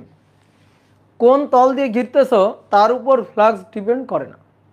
ম্যাথমেটিক্যালি যদি বুঝতে চাও, দেখো সূত্র phi equal to Q by epsilon naught. কোন তল দিয়ে ঘিরতেছো তার উপর কিচ্ছু ডিপেন্ড করে? আছে, সেখানে ব্যাসার্ধ আছে। দেখো আর স্কয়ার কাটাকাটি হয়ে গেছে। তাহলে ব্যাসার্ধের উপর ডিপেন্ড করে না, কথা বুঝছো? আমি যদি এই ছোট্ট সবুজ তল দিয়ে ঘিরি, তা দিয়েও নির্গত ফ্লাক্স গোনো না তুমি ভাই, গোনো। মজার ব্যাপার এখানে 1 2 3 4 5 6 7 8 সবুজ তল দিয়ে নির্গত ফ্লাক্স 8টা, গোলাপি তল দিয়েও নির্গত ফ্লাক্স অবশ্যই 8টা। কি কথা বুঝছো? এইবার তুমি আমরা বের করে দিতে পারবা? দেখি তোমাদের কেমন বুদ্ধি। এখানে একটা কিউ পরিমাণ চার্জ আছে, প্লাস কিউ চার্জ। এবার এই চার্জটাকে আমি আঁকা বাঁকা একটা পলিথিনের প্যাকেট দিয়ে ঘিরে ফেলছি, ঠিক আছে, একটা ঠোঙ্গা দিয়ে ঘিরে ফেলছি, একটা ঠোঙা দিয়ে ঘিরে ফেলছি, আঁকা বাঁকা তল, এরকম একটা তল দিয়ে ঘিরে ফেলছি। এবার বলো এই তল দিয়ে নির্গত ফ্লাক্স কয়টা হবে দেখি বলো। এইবার কিন্তু হিসাব করা খুবই খুবই খুবই খুবই ঝামেলা। কেন ঝামেলা জানো? কেন খুবই খুবই ঝামেলা জানো? কারণ এবার দেখো এই ক্ষেত্রফলের প্রত্যেকটা পয়েন্টে তড়িৎ প্রাবল্য সমান না। এবার প্রত্যেকটা পয়েন্টে তড়িৎ প্রাবল্য সমান না। দেখো এখান থেকে এই দূরত্বটা যা, ধরো R1, এখান থেকে এই দূরত্বটা ভিন্ন R2, এখান থেকে এই দূরত্বটা আরও বেশি R3, এক এক পয়েন্টের দূরত্ব এক এক রকম, তাই না? এবার এইখানে একটা দেখো এই পয়েন্টে তড়িৎ প্রাবল্য ইয়ন, এখানে তুমি প্লাস চার্জ রাখো, ধরো এখানে একটা ক্ষুদ্র সারফেস চিন্তা করলাম, যেহেতু অসম তড়িৎ ক্ষেত্র, তাহলে এখানে একটা খুবই ক্ষুদ্র সারফেস চিন্তা করি, গোলাপি কালি দিয়ে আঁকি। এই যে খুবই ক্ষুদ্র একটা সারফেস, তাহলে এই সারফেস ভেক্টরের ডিরেকশন তলের লম্ব বরাবর ডিএ। এইখানে যদি চিন্তা করি এই যে খুবই ক্ষুদ্র একটা ক্ষেত্রফল, তার ডিরেকশন ডিএ। কি কথা বুঝছো? এইখানে যদি আঁকি তাহলে খুবই ক্ষুদ্র ক্ষেত্রফল, এই যেটা হচ্ছে ডিএ। আর এইগুলো হচ্ছে তড়িৎ প্রাবল্য ডিরেকশন। এই যে প্লাস 1 কুলম্ব চার্জ রাখবা, যে বরাবর বিকর্ষণ করবে, প্লাস 1 কুলম্ব চার্জ রাখবা, যে বরাবর ধাক্কা খাবে, প্লাস 1 কুলম্ব চার্জ রাখবা, যে বরাবর ধাক্কা খাবে। এগুলো হচ্ছে তড়িৎ প্রাবল্য ইয়ন, E2, E3, এক এক জায়গায় এক এক রকম। ইভেন কোনও দেখো θ1, θ2, θ3, এক এক জায়গায় এক এক রকম। তাহলে এইবার যদি তোমাকে বলি নাও এই তল দিয়ে নির্গত ফ্লাক্স এবার তুমি বের করো, এবার তোমার চোখের জল নাকের জল সব এক জায়গা হয়ে যাবে। কেন? কারণ এবার হয় বের করতে গেলে ইন্টিগ্রেশন করতে হবে, ইন্টিগ্রেশন ই ডিএ কস থিটা, ঠিক আছে, এই ইন্টিগ্রেশনটা করতে হবে। এবার এই ইন্টিগ্রেশনটা তুমি করতে পারো কিনা দেখো তো। ইকে বাইরে নিয়ে আসো, ইকে বাইরে নিয়ে আসো, ইকে বাইরে নিয়ে আসে পুলিশে ধরবে। কেন বাইরে নিয়ে আসলে পুলিশে ধরবে? কারণ এটা কি সুষম যে তুমি বাইরে নিয়ে আসলে? তাহলে বাইরে আনা যাবে না, যাবে না, তাহলে ইকে বাইরে আনা যাবে না। তাহলে একটা কাজ করো, কস থিটাকে বাইরে নিয়ে আসো, কস থিটা এটাকে বাইরে নিয়ে আসলে মনে করো যে র্যাবে ধরবে না। কেন? কস থিটা এটা কি সব জায়গায় সমান একই, কস থিটাকে বাইরে আনা যাবে না। আর যেহেতু ক্ষেত্রফলের সাপেক্ষে ইন্টিগ্রেশন, তুমি ক্ষেত্রফলকে আর কেমনে বাইরে নিয়ে আসবা? এই ইন্টিগ্রেশন দুনিয়ার যত বড় ম্যাথমেটিশিয়ান আছে তার কাছে নিয়ে যাবা, নিয়ে যা বলবা ভাই ইন্টিগ্রেশনটা করে দেন তো দেখি কেমন পারে, সে পারবে না। ঠিক আছে, এই ইন্টিগ্রেশনটা দুনিয়ার সবচেয়ে বড় ম্যাথমেটিশিয়ানের কাছে নিয়ে গেলেও সে পারবে না। কিন্তু এই ইন্টিগ্রেশন না পারলেও, ভালো করে শুনো, ইন্টিগ্রেশন না পারলেও বিজ্ঞানী গাউস, ঠিক আছে, বিজ্ঞানী গাউস এই ইন্টিগ্রেশনের ফলাফলটা কি সেইটা জান, এই ইন্টিগ্রেশনের ফলাফলটা কি হবে সেটা জান। সে বলছে দুনিয়ার যত বড় ম্যাথমেটিশিয়ান আছে ইন্টিগ্রেশন করুক, করে সে ফ্লাক্সের যে মানটা পাবে, আমি গ্যারান্টি দিয়ে বলতেছি সেই ফ্লাক্সটা হবে Q divided by epsilon naught, এইটাই হবে ফ্লাক্স। কি কথা বুঝছো? এবার শোনো মজাটা, শোনো মজাটা কি, দেখো একই চার্জ, এখানেও যে চার্জটা এখানেও সেই চার্জটা, তো এই চার্জ থেকে আমি নির্গত ফ্লাক্স বল রেখার সংখ্যাটা বের করতে চাই। তো আমি একটা তল দিয়ে ঘিরলাম, একটা গোলক তল দিয়ে ঘিরলাম, যে তলের প্রত্যেকটা পয়েন্টে তড়িৎ প্রাবল্য সমান। গোলক তল দিয়ে ঘিরে সহজে হিসাব করতে পারছি ফ্লাক্স আসছে Q divided by epsilon naught, এটা ফ্লাক্স আসছে, ঠিক আছে, ফ্লাক্স আসছে Q divided by epsilon naught, এটা ফ্লাক্স আসছে, ফ্লাক্সের হিসাব আসছে। এবার তুমি দেখো মজার ব্যাপার হচ্ছে এই চার্জটাকে যে তল দিয়ে ঘেরা হোক, ছোট গোলক দিয়ে ঘেরো, বড় গোলক দিয়ে ঘেরো, এটা পলিথিনের প্যাকেট দিয়ে ঘেরো, যে তল দিয়ে ঘেরো না কেন ওই তল দিয়ে নির্গত ফ্লাক্স তো একই থাকবে, তাই না? একই থাকবে কিনা দেখো তো। এইটা একটা চার্জ কিউ পরিমাণ চার্জ, এই চার্জ থেকে আমি নির্গত বল রেখাগুলো আঁকি, এই যে নির্গত বল রেখাগুলো আঁকলাম।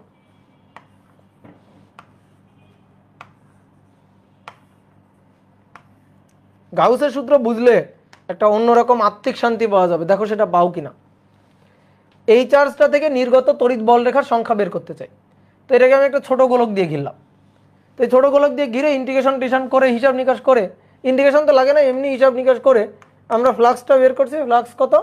Q divided by epsilon not.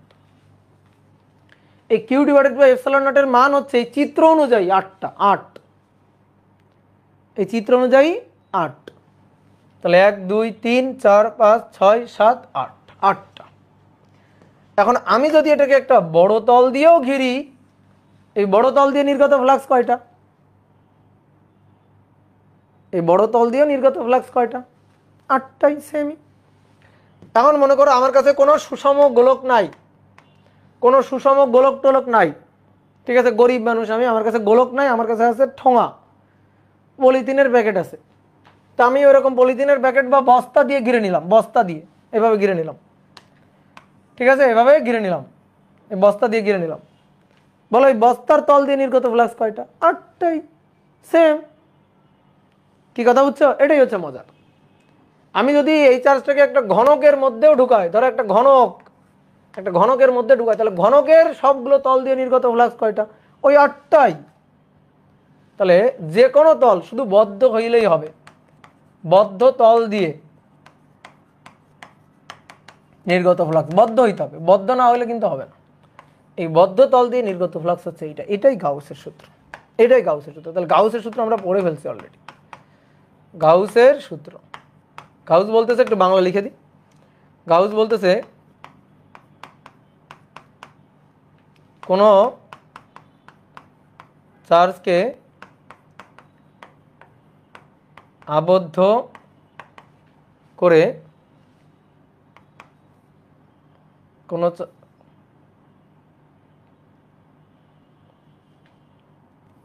কোনো আবদ্ধ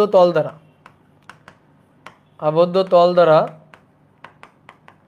নির্গত, অবশ্যই আবদ্ধ বদ্ধ বলতে হবে, হ্যাঁ, আবদ্ধ তল দ্বারা নির্গত ফ্লাক্স হবে ওই তল দ্বারা আবদ্ধ চার্জের মানের 1/ε0 গুণ। তাহলে ফাই ইকুয়াল টু হবে Q/ε0, দ্যাট ইজ গাউসের সূত্র। ক্লিয়ার?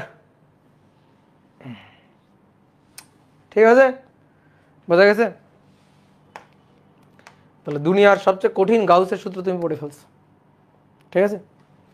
এবার আসো, দুইটা সূত্র লিখে দিচ্ছি, সুন্দর করে দুইটা সূত্র মুখস্থ করবা। একটা হচ্ছে আমরা বিভিন্ন ধরনের চার্জের জন্য হিসাব নিকাশ শিখছিলাম। দেখো, একটা হচ্ছে পয়েন্ট চার্জ। এই পয়েন্ট চার্জের থেকে আর দূরত্বে বিভব প্রাবল্য আমরা বের করতে পারি। এবার ধরো একটা লাইন চার্জ, তার থেকে আর দূরত্বে বিভব, মানে বিভব লাগবে না, প্রাবল্যটা চাই। অথবা সারফেস চার্জ, তার জন্য আমরা প্রাবল্য চাই, প্রাবল্য হিসাব করতে চাই। তো এবার আসো, আমি তোমাকে দুইটা সূত্র লিখে দিই, জাস্ট খালি দুইটা সূত্র জানবা, এর ডেরিভেশন তোমার লাগবে না। একটা হচ্ছে লাইন চার্জের জন্য অসীম লাইন চার্জ বা তড়িৎবাহী চার্জ, পরিবাহী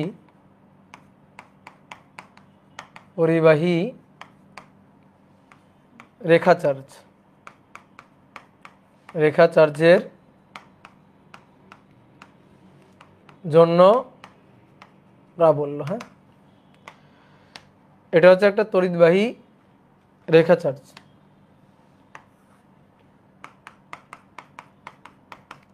এতে টোটাল চার্জ আছে ধরো কিউ পরিমাণ, আর লেন্থ ধরো এল। তাহলে এর চার্জ ঘনত্বকে কি বলা হয় বলো তো? কি চার্জ ঘনত্ব? লাইন চার্জ ঘনত্ব। আমি লিখে দিয়েছিলাম এগুলো, ল্যামডা ইকুয়াল টু কি? Q/L। এল দৈর্ঘ্যে কিউ পরিমাণ চার্জ, ঠিক আছে। অতএব একক দৈর্ঘ্যে চার্জ Q/L, ঠিক আছে। তাহলে ল্যামডা হচ্ছে চার্জ ঘনত্ব Q/L। তো এর থেকে কত দূরত্বে? আর দূরত্বে, এই পয়েন্টে, আর দূরত্বে এই পয়েন্টে আমরা প্রাবল্য বের করতে চাই।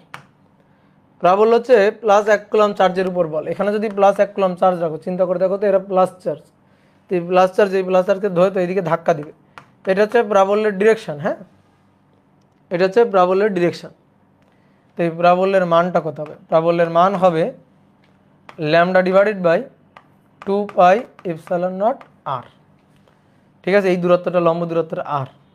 কোনো বইতে এটাকে এ দিয়ে লেখা আছে, তো যদি কোনো বইতে এটাকে এ দিয়ে লেখে তাহলে তোমরা সেই ক্ষেত্রে লিখবা lambda divided by 2 pi epsilon naught A, কোনো সমস্যা নেই। এই কথা কি ক্লিয়ার? যদি বলো ভাই সূত্রটা কিভাবে হিসাব করে আসছে, তাহলে তো আমাকে এখন আমার ডেরিভেশন দেখাইতে হবে। আমার মনে হয় না এটা ডেরিভেশনটা দরকার আছে এখন। ঠিক আছে, এই ডেরিভেশনটা এখন দরকার আছে, কারণ এখান থেকে প্রশ্ন আসে খুবই কম আসে, এই সূত্র রিলেটেড প্রশ্ন খুবই কম আসে। যে কারণে আপাতত সূত্রটা জানলেই হবে। হ্যাঁ, এবার আসো আর একটা, এটা হচ্ছে ক্ষেত্র চার্জ। ক্ষেত্র চার্জ মানে সারফেস চার্জ আর কি। ঠিক আছে, সারফেস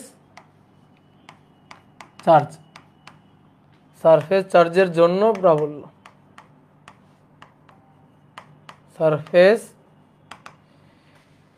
চার্জের জন্য প্রাবল্য। হ্যাঁ,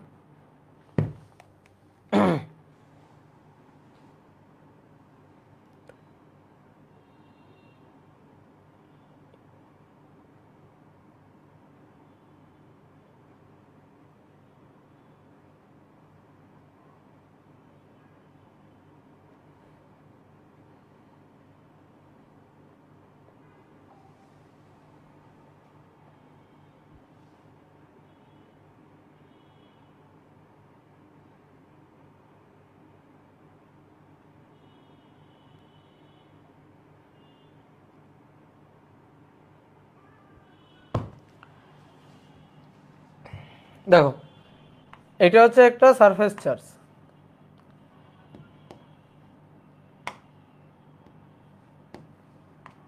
এটা হচ্ছে একটা সারফেস চার্জ, এর পৃষ্ঠে চার্জ আছে। এবার এইটার জন্য আমরা প্রাবল্য চাই। তো এটার জন্য ধরো এখান থেকে সার্টেন একটা দূরত্বে, এই দূরত্বে প্রাবল্যটা হবে sigma divided by 2 epsilon naught. ঠিক আছে, sigma divided by 2 epsilon naught. এই যে এটা তো সারফেস চার্জ, এর চার্জ ঘনত্বকে বলা হয় সারফেস চার্জ ঘনত্ব। আর তোমরা অলরেডি জানো সারফেস চার্জ ঘনত্বকে কিন্তু সিগমা দিয়ে লিখি। কি পরিমাণ চার্জ আছে? কিউ পরিমাণ চার্জ, আর এর ক্ষেত্রফল কত? এ। তাহলে কিউ ডিভাইডেড বাই এ। একটা মজার জিনিস দেখো, সারফেস চার্জের জন্য তড়িৎ প্রাবল্য দূরত্বের উপর নির্ভর করে না। এই পয়েন্টেও প্রাবল্য যা হবে এই পয়েন্টেও প্রাবল্য তাই হবে। ঠিক আছে, কারণ কি? কারণ হচ্ছে এটা অসীম একটা সারফেস, বিশাল অসীম একটা সারফেস। এই কারণে এর থেকে এই পয়েন্টে প্রাবল্য যা হবে এখান থেকে এই পয়েন্টেও প্রাবল্য সেম হবে। এই কারণে দূরত্বের উপর নির্ভর করে না। তাহলে এটা হচ্ছে সারফেস চার্জের জন্য তড়িৎ প্রাবল্যের সূত্র। ডিরেকশন কোন দিকে হবে? রাখো এখানে প্লাস এক কলাম চার্জ রাখো। এটা প্লাস চার্জকে কি করে? বিকর্ষণ। প্লাস চার্জকে কি করে? বিকর্ষণ করে। বিকর্ষণের তড়িৎ প্রাবল্য এই। তাহলে এই দুইটা সূত্র মুখস্থ করো। দুইটা সূত্র মুখস্থ করার জন্য 5 সেকেন্ড করে সময় দিলাম। না, ওই দুইটা সূত্র মুখস্থ করো। 5 সেকেন্ড করে সময় মুখস্থ করো দুইটা সূত্র।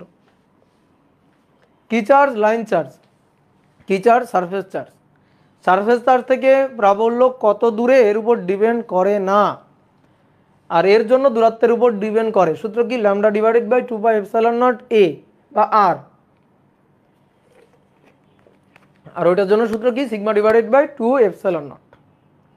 বুঝছো? তাহলে এবার আসো, এবার আমরা কয়েকটা কোশ্চেন সলভ করব। এবার আমরা এই রিলেটেড কয়েকটা কোশ্চেন সলভ করব।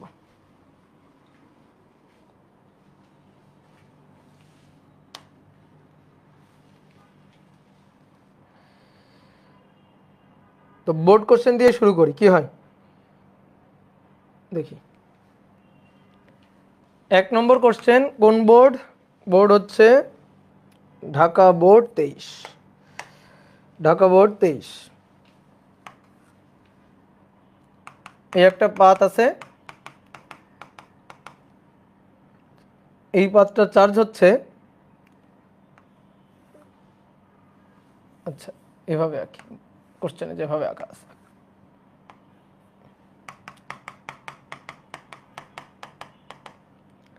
এটা চার্জ হচ্ছে +10 কুলম।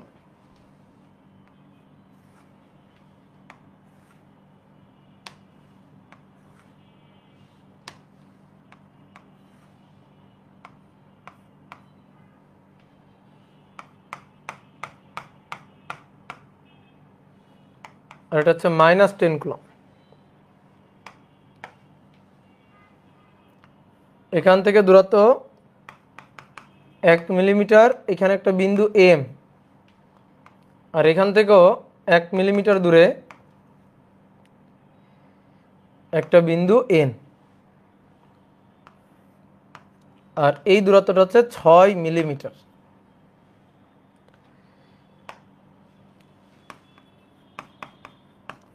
প্রতিটি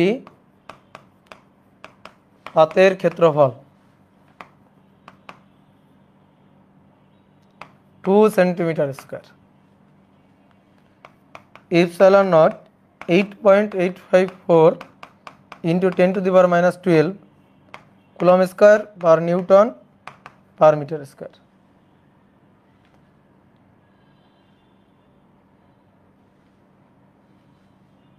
ও ধারকের কোশ্চেন দিয়ে দিছে, ধারক তো এখনো পড়াইনি। আচ্ছা আসো, ধারকের যে কোশ্চেন দিয়েছে এটা সহজ। ধারকটির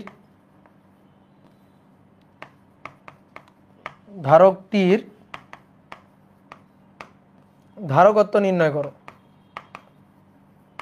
ধারকটির ধারকত্ব নির্ণয় করো। আর 2 নম্বর হচ্ছে এম থেকে এন বিন্দুতে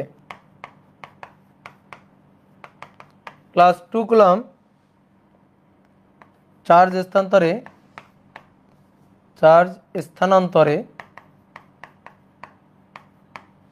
স্থানান্তরে কোনো কাজ হবে কিনা,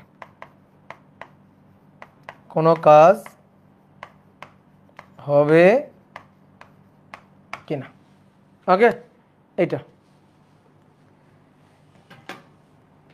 10⁻12। হ্যাঁ সরি, দেখো এটা হচ্ছে ধারকের একটা কোশ্চেন, সমান্তরাল বাদ ধারকের। এই ধারকের প্রথম কথা হচ্ছে এই ধারকের ধারকত্ব বের করতে বলছে। এটা হচ্ছে একটা মানে সূত্র বসাইলে হবে। তো যারা ধারকত্ব পারো না তারা এটা আপাতত চোখ বন্ধ করে রাখো, যারা ধারকের সূত্র জানো না। কারণ আমি ধারক পরে পড়বো, আমি খেয়াল করি না যে গ নম্বর কোশ্চেনে ধারক আছে। তো ধারকের ধারকত্ব সি হচ্ছে এ এপসিলন নট k/d। যারা এই সূত্র জানো না তারা চোখ বন্ধ করো, চোখ বন্ধ করো। প্রতিটি পাতের ক্ষেত্রফল 2 centimetre square, 2 into 10⁻4 epsilon 8.854 into 10⁻12 কে এর মান, এখানে মধ্যবর্তী স্থান ফাঁকা স্থান, তাহলে ফাঁকা স্থান হলে কে এর মান হচ্ছে 1 ডিভাইডেড বাই ডি। ডি হচ্ছে এই যে দুই পাতের মধ্যকার দূরত্ব ডি 6 মিলিমিটার, 6 গুণ 10⁻³ মিটার। তাহলে এখান থেকে ধারকত্বের মান হিসাব করবা, ধারকত্বের মান আসবে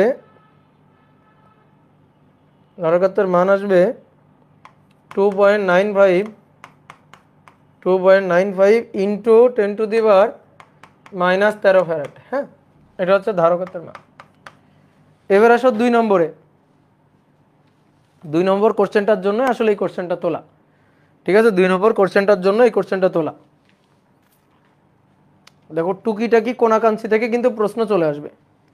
সো যা পড়াচ্ছি এগুলো যদি করে নিতে পারো তাহলে কিন্তু আটকাবে না। আমরা কিন্তু কোনো টপিক বাদ রেখে পড়াই না, সবগুলো টপিক কিন্তু সুন্দর করে টাচ করে আসি। তো এই যে এফআরবিতে যে ক্লাসগুলো হচ্ছে, ক্লাসের খাতাগুলো যদি তুমি একটু দেখে যাও পরীক্ষার আগে ভালো করে, তাহলে কোনো কোশ্চেন করে তোমার আটকানো সহজ হবে না, ঠিক আছে? তুমি যদি একটু চিন্তা ভাবনা করতে পারো, পরীক্ষার হলে বসে কোশ্চেনটা নিয়ে একটু ভাবনা চিন্তা করতে পারো যে আমার পড়ানো কোন জিনিসটা থেকে কোশ্চেনটা আসছে, এটা যদি একটু ভাবনা চিন্তা করতে পারো তাহলে কিন্তু অ্যান্সার করে আসতে পারবা, ঠিক আছে? কোনো কিছু বাদ দিবা না। যা আমরা পড়াচ্ছি এগুলো অ্যাটলিস্ট একটু এই সময় এসে যা পড়াচ্ছি এগুলো হচ্ছে পুরো অধ্যায়ের কম্প্যাক্ট গোছানো জিনিসগুলো এক জায়গায় এনে দিচ্ছি, ঠিক আছে? কয়েকটা ক্লাসের মাধ্যমে জিনিসগুলোকে এক জায়গায় এনে দিচ্ছি, অনেক বড় একটা অধ্যায়কে খুব ছোট করে দিচ্ছি। তো এগুলো কিন্তু পড়তে হবে। এম থেকে এন বিন্দুতে +2 কুলম চার্জ স্থানান্তরে কোনো কাজ হবে কিনা, কৃত কাজ হিসাব করতে হবে ভাই। চার্জ স্থানান্তরে কৃত কাজ দুনিয়া উল্টে গেলেও সূত্র এইটা যে W equal to del V into Q. এই ডেল ভি হবে কি এম আর এন এর, এম থেকে এনে নিচ্ছি, এম থেকে এনে, তাহলে এম আর এন এই দুই বিন্দুর বিভব পার্থক্য, শেষ কোণটা এন, আদি কোণটা এম, তাহলে এম আর এন এই দুই বিন্দুর বিভব পার্থক্য। আচ্ছা দুই বিন্দুর বিভব পার্থক্য del V, del V equal to মনে আছে ই ইন্টু ডি, মনে আছে বলো এই সূত্রটা মনে আছে কিনা? ভি ইকুয়াল টু ইডি মনে আছে কিনা? Del V equal to E into D. দেখি তুমি বলো তো এম বিন্দুতে তড়িৎ প্রাবল্য ই এর মান বেশি নাকি এন বিন্দুতে তড়িৎ প্রাবল্য ই এর মান বেশি? দেখি বলো তো দেখি, মনে নেই? এটা তো 9 10 শেখা সূত্র, মনে নেই কেন? V equal to ED. এই এম বিন্দুতে তড়িৎ প্রাবল্য বেশি নাকি এন বিন্দুতে তড়িৎ প্রাবল্য বেশি? একজন বলছে এম, একজন বলছে এন, সেম সেম। কি বললাম? দুইটা পাত, তার মাঝখানে তড়িৎ ক্ষেত্র সুষম না? এতবার করে বললাম সুষম তড়িৎ ক্ষেত্র, সুষম তড়িৎ ক্ষেত্র, সুষম তড়িৎ ক্ষেত্র, তাহলে তো সুষম তড়িৎ ক্ষেত্র, তাহলে সেম। আচ্ছা প্রমাণ চাও? প্রমাণ দেখো, প্রমাণ দিচ্ছি। এম বিন্দুতে যদি আমি হিসাব করি তড়িৎ প্রাবল্য হিসাব করি এম বিন্দুতে যদি আমি তড়িৎ প্রাবল্য হিসাব করি ই ইকুয়াল টু সিগমা, এর চার্জ ঘনত্ব sigma divided by 2 epsilon naught. এর জন্য যদি হিসাব করি তাহলে ই ইকুয়াল টু কি হবে sigma divided by 2 epsilon naught. Sigma মানে কি? এই পাতের চার্জ ঘনত্ব, এই পাতের চার্জ ঘনত্বের মান সিগমা, তাই তো? চার্জ ঘনত্বের মান সিগমা। এই পাতের জন্য এটা, এই পাতের জন্য এইটা, এই পাতের জন্য এইটা, এই পাতের জন্য এইটা, ভালো করে শোনো, এই পাতের জন্য এইটা। এবার এটা প্লাস চার্জ, তার জন্য প্রাবল্য এই দিকে, ঠিক আছে? প্রাবল্য এই দিকে, ধরো এটাকে নাম দিলাম ই1। আর এটা মাইনাস চার্জ, তার জন্য প্রাবল্য টানবে, প্লাস এক কুলম্ব চার্জকে টানবে, এটা ই2, তাহলে সেটা কোন দিকে? এই দিকে, দুইটা একই দিকে, তাহলে তড়িৎ প্রাবল্য হবে এই দুইটার যোগফল, দূরত্বের উপর নির্ভর করে না, ঠিক আছে? দূরত্বের উপর নির্ভর করে না। আর আসো আরো ভেঙে চুরে বুঝি, আরো সুন্দর করে ভেঙে চুরে বুঝি। এই একটা পাত, এই পাতটা পজিটিভ চার্জে চার্জিত, তার থেকে 1 মিলিমিটার দূরত্বে এখানে এম বিন্দু, চাচ্ছে এখানে প্রাবল্য কত? এখানে তুমি প্লাস 1 কুলম্ব চার্জ রাখো, এটা প্লাস চার্জকে কি করবে? বিকর্ষণ করবে, বিকর্ষণ। তাহলে বিকর্ষণ করলে এটা হচ্ছে তড়িৎ প্রাবল্য ইয়ন, ঠিক আছে? মাঝখানে যে কোনো পয়েন্ট তুমি এম পয়েন্টে হিসাব করো আর এন পয়েন্টে হিসাব করো, যে কোনো পয়েন্ট, এটার জন্য তড়িৎ প্রাবল্য ইয়ন। আর ইয়নের মান কত? ইয়নের মান হচ্ছে sigma divided by 2 epsilon naught. এইবার আসো, এবার ভাই চিন্তা করো, এইটা হচ্ছে নেগেটিভ চার্জের পাতটা। নেগেটিভ চার্জের চার্জ ঘনত্ব একই, 10 কুলম্ব চার্জ 10 কুলম্ব চার্জ, শুধু এটা সিগমা প্লাস আর এটা সিগমা মাইনাস। এই মাইনাসের কারণে কি হচ্ছে? এর জন্য যদি আমি তড়িৎ প্রাবল্য হিসাব করি, এটা মাইনাস চার্জ প্লাস 1 কুলম্ব চার্জকে তখন টেনে নিবে, তাহলে প্লাস 1 কুলম্ব চার্জকে টেনে তার দিকে নিবে, এটা হচ্ছে ই2 এর মান কত? মান সিগমা এর sigma divided by 2 epsilon not.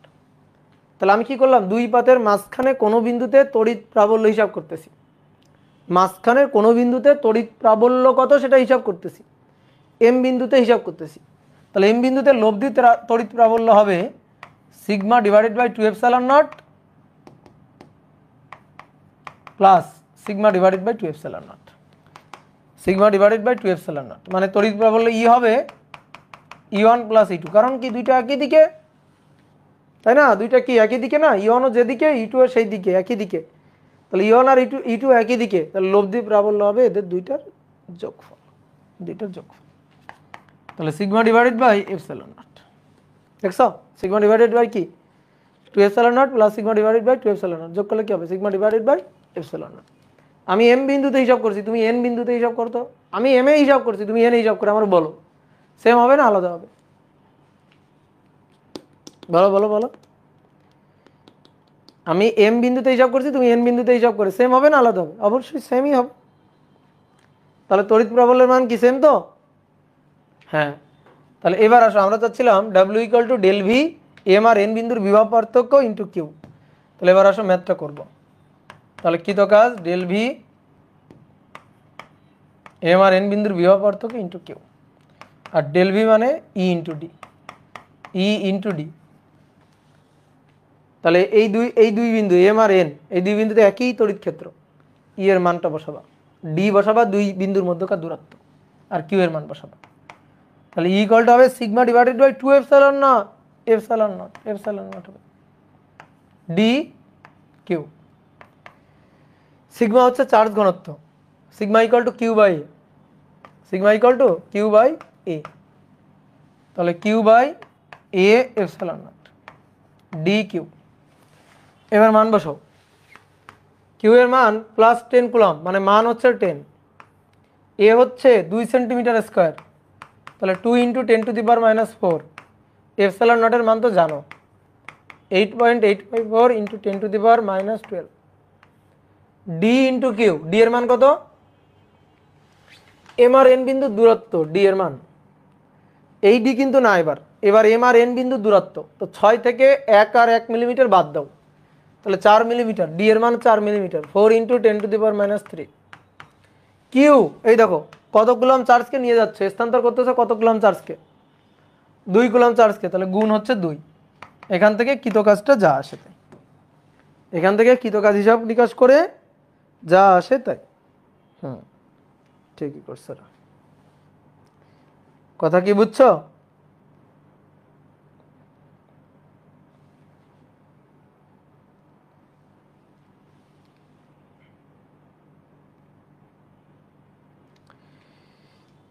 ওকে, এই ছাড়া আর কোনো বোর্ড কোশ্চেন এই টপিক থেকে নাই। এবার আমি তোমাকে আর একটা ম্যাথ একটু করাবো, এই ম্যাথটা করাই আজকের ক্লাস এখানেই শেষ।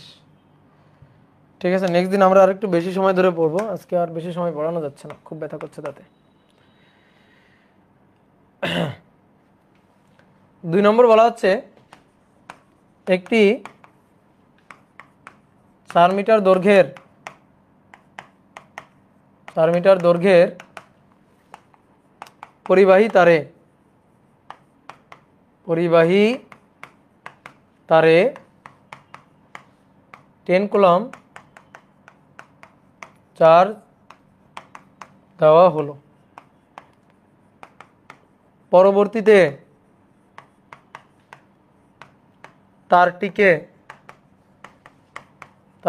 চার্জ শূন্য করে একটি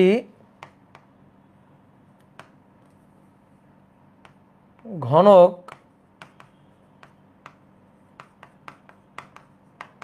তৈরি করে তার অভ্যন্তরে 10 কুলম চার্জকে রাখা হলো। তাহলে প্রথম কোশ্চেন, 1 নম্বর কোশ্চেন, প্রথম ক্ষেত্রে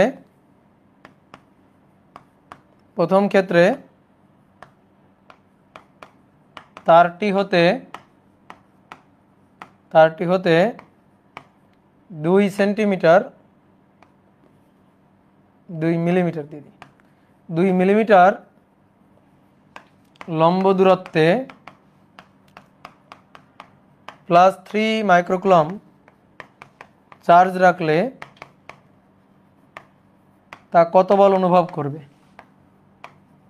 কত বল অনুভব করবে? আর 2 নম্বর, ঘনকটির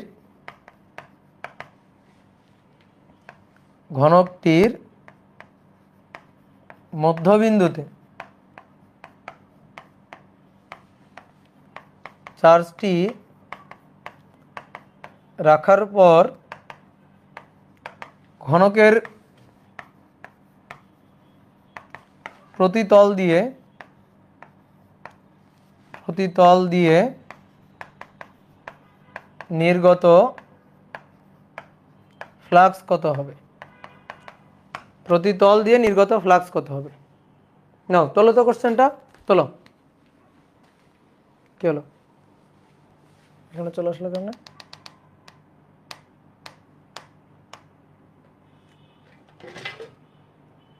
হ্যাঁ,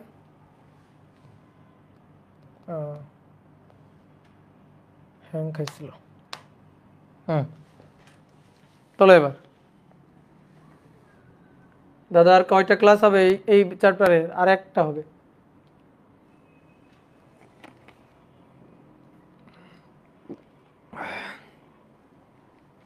ধারক পড়লেই শেষ, ধারক পড়লেই চ্যাপ্টার শেষ।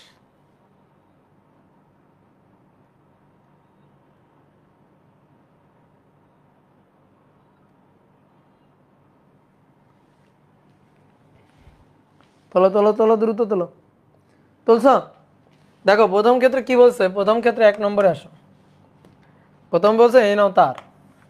কেমন তার? পরিবাহী তার। পরিবাহী তারের উপর চার্জ দেওয়া হয়েছে 10 কুলম, 4 মিটার দৈর্ঘ্যের পরিবাহী তার। 10 কুলম চার্জ দিলে চার্জ কি এক জায়গায় থাকবে? ধরো এক জায়গায় চার্জ দিলাম, এখানেই চার্জ থাকবে না। চার্জ কি হবে? পুরো তার জুড়ে চার্জ ছড়াই পড়বে, পুরো তার জুড়ে চার্জ ছড়াই পড়বে। হ্যাঁ, এই 4 মিটার দৈর্ঘ্যে 10 কুলম চার্জ দেওয়া হয়েছে। তাহলে চার্জ ঘনত্ব ল্যামডা কিউ বাই এল 10/4, তাহলে 5/2 কুলম পার মিটার। এবার বলতেছে এর থেকে লম্ব দূরত্ব কত? লম্ব দূরত্ব আর কত? 2 সেন্টিমিটার। 2 সেন্টিমিটার লম্ব দূরত্বে, সরি 2 মিলিমিটার, 2 মিলিমিটার লম্ব দূরত্বে, 2 মিলিমিটার লম্ব দূরত্বে কত চার্জ রাখবো? +3 মাইক্রোকুলম চার্জ রাখবো। দেখো এখানে যদি 1 কুলম চার্জ রাখি তাহলে যে বল অনুভব করে সেটাকে বলা হয় প্রাবল্য। তা আমি যদি কিউ কুলম চার্জ রাখি তাহলে যে বল অনুভব করবে সেই বলটা হবে F ইকুয়াল টু হবে E into Q, E into Q, ঐকিক নিয়মের মতো। প্রাবল্য হচ্ছে একক ধনাত্মক চার্জের জন্য বল, প্রাবল্য E। তাহলে কিউ কুলম চার্জের জন্য বল কত? F equal to E into Q. তো সেটাই F ইকুয়াল টু হবে E ইন্টু কিউ। তাহলে তোমার মূল কাজ হচ্ছে তড়িৎ প্রাবল্য বের করা। তো ল্যামডা ডিভাইডেড বাই সূত্র 2/ε0 আর কিউ। ল্যামডা হচ্ছে 5 ডিভাইডেড বাই 2। দেখো 1/4/ε0 এর মান হচ্ছে 9 × 10⁹। তাহলে বুদ্ধি খাটায় বলো 1/2/ε0 এর মান কত? এর সাথে 2 গুণ, 2 গুণ, তো 2 গুণ দাও 18 × 10⁹। তাহলে এটার মান হচ্ছে 1/2/ε0 এর মান হচ্ছে 18 গুণ 10⁹। ল্যামডার মান 5/2। আর আর এর মান, আর হচ্ছে দূরত্ব 2 মিলিমিটার, তো 2 × 10⁻⁻3। আর কিউ এর মান, কিউ এর মান হচ্ছে +3 মাইক্রোকুলম, 3 × 10⁻⁶। তাহলে কত বল অনুভব করবে? এত নিউটন। শেষ। কি ক্লিয়ার?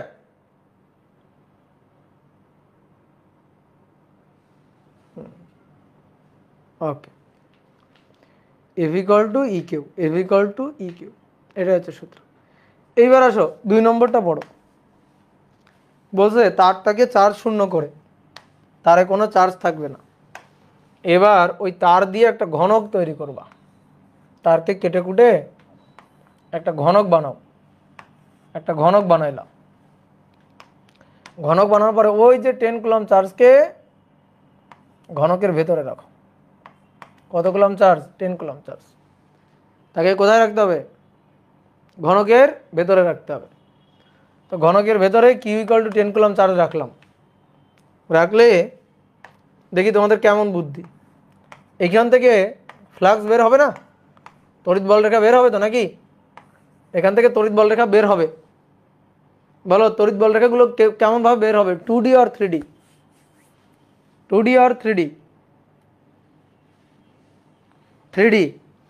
তাহলে আমাদের বের করতে হবে প্রতি তল দিয়ে নির্গত ফ্লাক্স।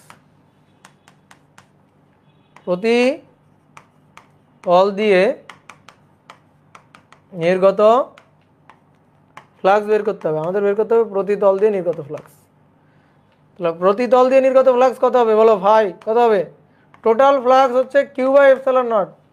এটাকে যে তল দিয়ে ঘেরো, গোলক দিয়ে ঘেরো, ঘনক দিয়ে ঘেরো, পলিথিনের প্যাকেট দিয়ে ঘেরো, বস্তা দিয়ে ঘেরো, যা দিয়ে ঘিরবা ঘিরো, এইখান থেকে তড়িৎ বল রেখা নির্গত হবে Q/ε0। এবার বলা হচ্ছে তাহলে এখান থেকে এই ঘনকের প্রতি তল দিয়ে কয়টা ফ্লাক্স নির্গত হবে? ঘনকের প্রতি তল দিয়ে নুসরাত জাহান তুফা বলছে ভাই আজকে কি লাস্ট ক্লাস? না, এরপরে আরো 14টা ক্লাস লাগবে, তারপরে লাস্ট ক্লাস হবে। বলো, ঘনকের প্রত্যেক তল দিয়ে নির্গত ফ্লাক্স কত? Divided by 6। কে বলছে এটা? অবন্তী না কি জানো? ঘনকের প্রত্যেক তল দিয়ে নির্গত ফ্লাক্স কত হবে, এইটা আমি জানতে চাচ্ছি। তাহলে এটা হবে ঘনকের টোটাল তল 6টা, তাহলে এই ফ্লাক্স 6টা তল দিয়ে ভাগ হয়ে যাবে না? তাহলে কি হবে? ভাগ হবে 6 দিয়ে, একে ভাগ হবে 6 দিয়ে। বুঝছো? এই হচ্ছে কাহিনী। ঘনকের প্রতি তল দিয়ে নির্গত ফ্লাক্স, তাহলে ডিভাইডেড বাই 6। এবার মান বসাও। কিউ এর মান ছিল 10 কুলম, 6 8.854 ইন্টু 10⁻⁻12। তাহলে ফ্লাক্সের মান হবে বক্স এত এত কুলম। কি জানো ছিল এককটা? কি ছিল ফ্লাক্সের একক? এ ই। তাহলে newton per coulomb metre square. ঠিক আছে?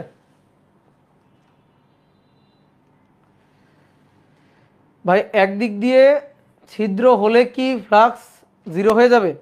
একদিক দিয়ে ছিদ্র হলে ফ্লাক্স জিরো হবে না, ওই তল দিয়ে আর কোনো ফ্লাক্স নির্গত হবেই না, ওই তল তো নেই। তাহলে বাকি বাকি এই তল দিয়ে ফ্লাক্সটা, এই তল দিয়ে যে ফ্লাক্স নির্গত হবে সেটা তো থাকবে। তখন তড়িৎ বলরেখা থাকবে না। ধরো এই তল দিয়ে নির্গত, এই তল যদি ছিদ্র হয়, এই তল থাকুক বা না থাকুক এখান থেকে তো বলরেখা যাবে। এই তল থাকুক বা না থাকুক এখান থেকে তো বলরেখা যাবেই। ঠিক আছে? তল মানে কল্পিত তল, বাস্তব তল হইতে হবে মানে একেবারে বদ্ধ কল্পিত তল। বাস্তবে একটা তল দেওয়াল থাকতে হবে এমন তো না, এটা হচ্ছে কল্পিত তল। দাদা চিত্রটা আর একবার বুঝান। চিত্র বোঝা লাগবে না, চিত্র আঁকতে হবে না। দীপ বসাক বলছে চিত্রটা আরেকবার বুঝান, চিত্র আঁকতে হবে না। যে বোঝো না এসে চিন্তা করো। তোমার বাসায় মোমবাতি আছে? আছে, মোমবাতি আছে। একটা মোমবাতি জ্বালাও। জ্বালাইছো মোমবাতি? মোমবাতি জ্বালানোর পরে ঘরের মাঝখানে মোমবাতিটাকে রাখো। ঘরের মাঝখানে মোমবাতিটাকে রাখো, বা ঘরের ঠিক মাঝখানে একটা বাতি জ্বালাও। এবার বাতি জ্বালানোর পরে আমার বলো তো ঘরের কোন তল দিয়ে আলো বেশি যাবে? বলো দেখি, ঘরের কোন তল দিয়ে আলো বেশি যাবে?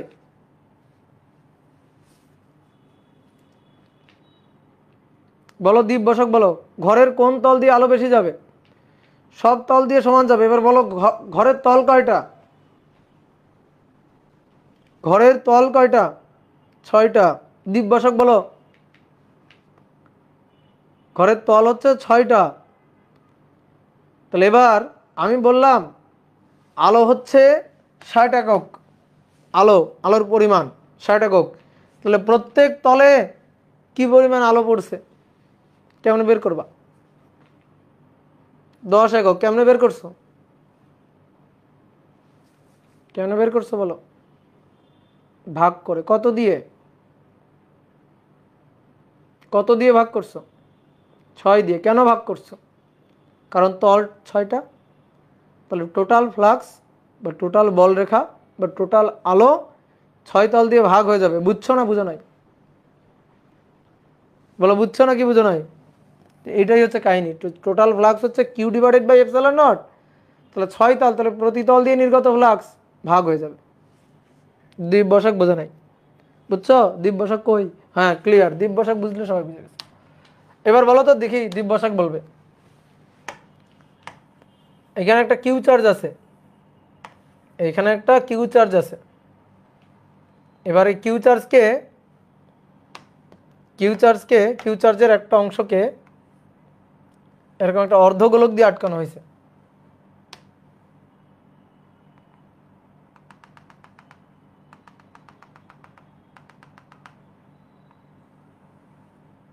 এখানে একটা অর্ধগোলক দিয়ে আটকানো হয়েছে।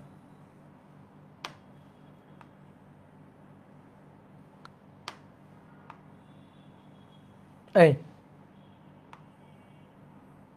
এখানে একটা অর্ধগোলক দিয়ে এই যে আটকানো হয়েছে। বলো এবার এই অর্ধগোলক দিয়ে নির্গত ফ্লাক্স কত? অর্ধগোলক দিয়ে নির্গত ফ্লাক্স দেখি কেমন বুঝলাম। বলো। Total flux Q divided by epsilon naught, তার অর্ধেক। বুঝছো? Q by epsilon naught divided by 2। কারণ দেখো এই যে এখান থেকে ফ্লাক্স যাচ্ছে আবার নিচের দিকেও তো যাচ্ছে, তো আমার লাগবে এই অর্ধগোলক দিয়ে নির্গত ফ্লাক্স, তাহলে টোটাল ফ্লাক্সের 2/1 ভাগ। তো না, আজকে সবচেয়ে ছোট্ট একটা ক্লাস নিলাম। নেক্সট দিন আমরা এই অধ্যায়ের বাকি টপিক মানে ধারক, ধারক আর ধারকের সমবায়, ধারকের সঞ্চিত শক্তি, এটা নিয়ে নেক্সট দিন আমরা পড়ব। তো আজকে এই পর্যন্ত। সবাইকে ধন্যবাদ ধৈর্য ধরে ক্লাসটা করার জন্য, আর আমাকেও ধন্যবাদ ক্লাসটা নেওয়ার জন্য। ওকে, ঠিক আছে, টাটা। টাটা, ভালো থাকো।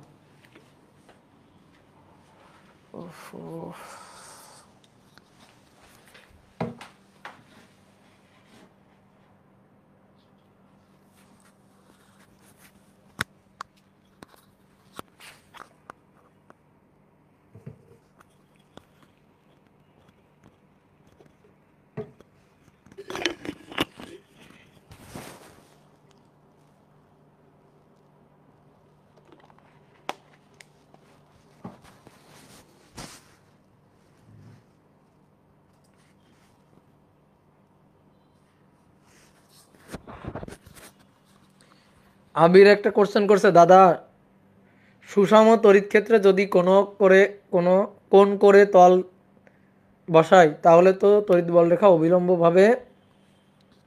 অবিলম্বভাবে যায় না। আপনি তো বলছেন ফ্লাক্স অবিলম্ব বরাবর যাইতে হবে। অবশ্যই ফ্লাক্স অবিলম্ব বরাবর যাইতে হবে বলেই আমরা কস থেটাটা নিই। আমরা এ ইন্টু ই করি না তো, এ ই কস থেটা। ফ্লাক্স বের করার সূত্রটা কি? এ ই কস থেটা। কস থেটাটা ওই অবিলম্বভাবে যাবে বলেই তো কস থেটাটা আসে। কথা কি বুঝছো আবির? কথা বুঝছো? অবিলম্বভাবে যাবে বলেই তো ওইটা আসে। অবিলম্বভাবে না গেলে তো আমরা এই দিয়েই করে দিতাম। আমরা কেন কস থেটাটা নিই? কারণ অবিলম্ব বরাবর এ যেদিকে সেই দিক বরাবর ই এর উপাংশই ই কস থেটা। বুঝছো? হ্যাঁ, ঠিক আছে।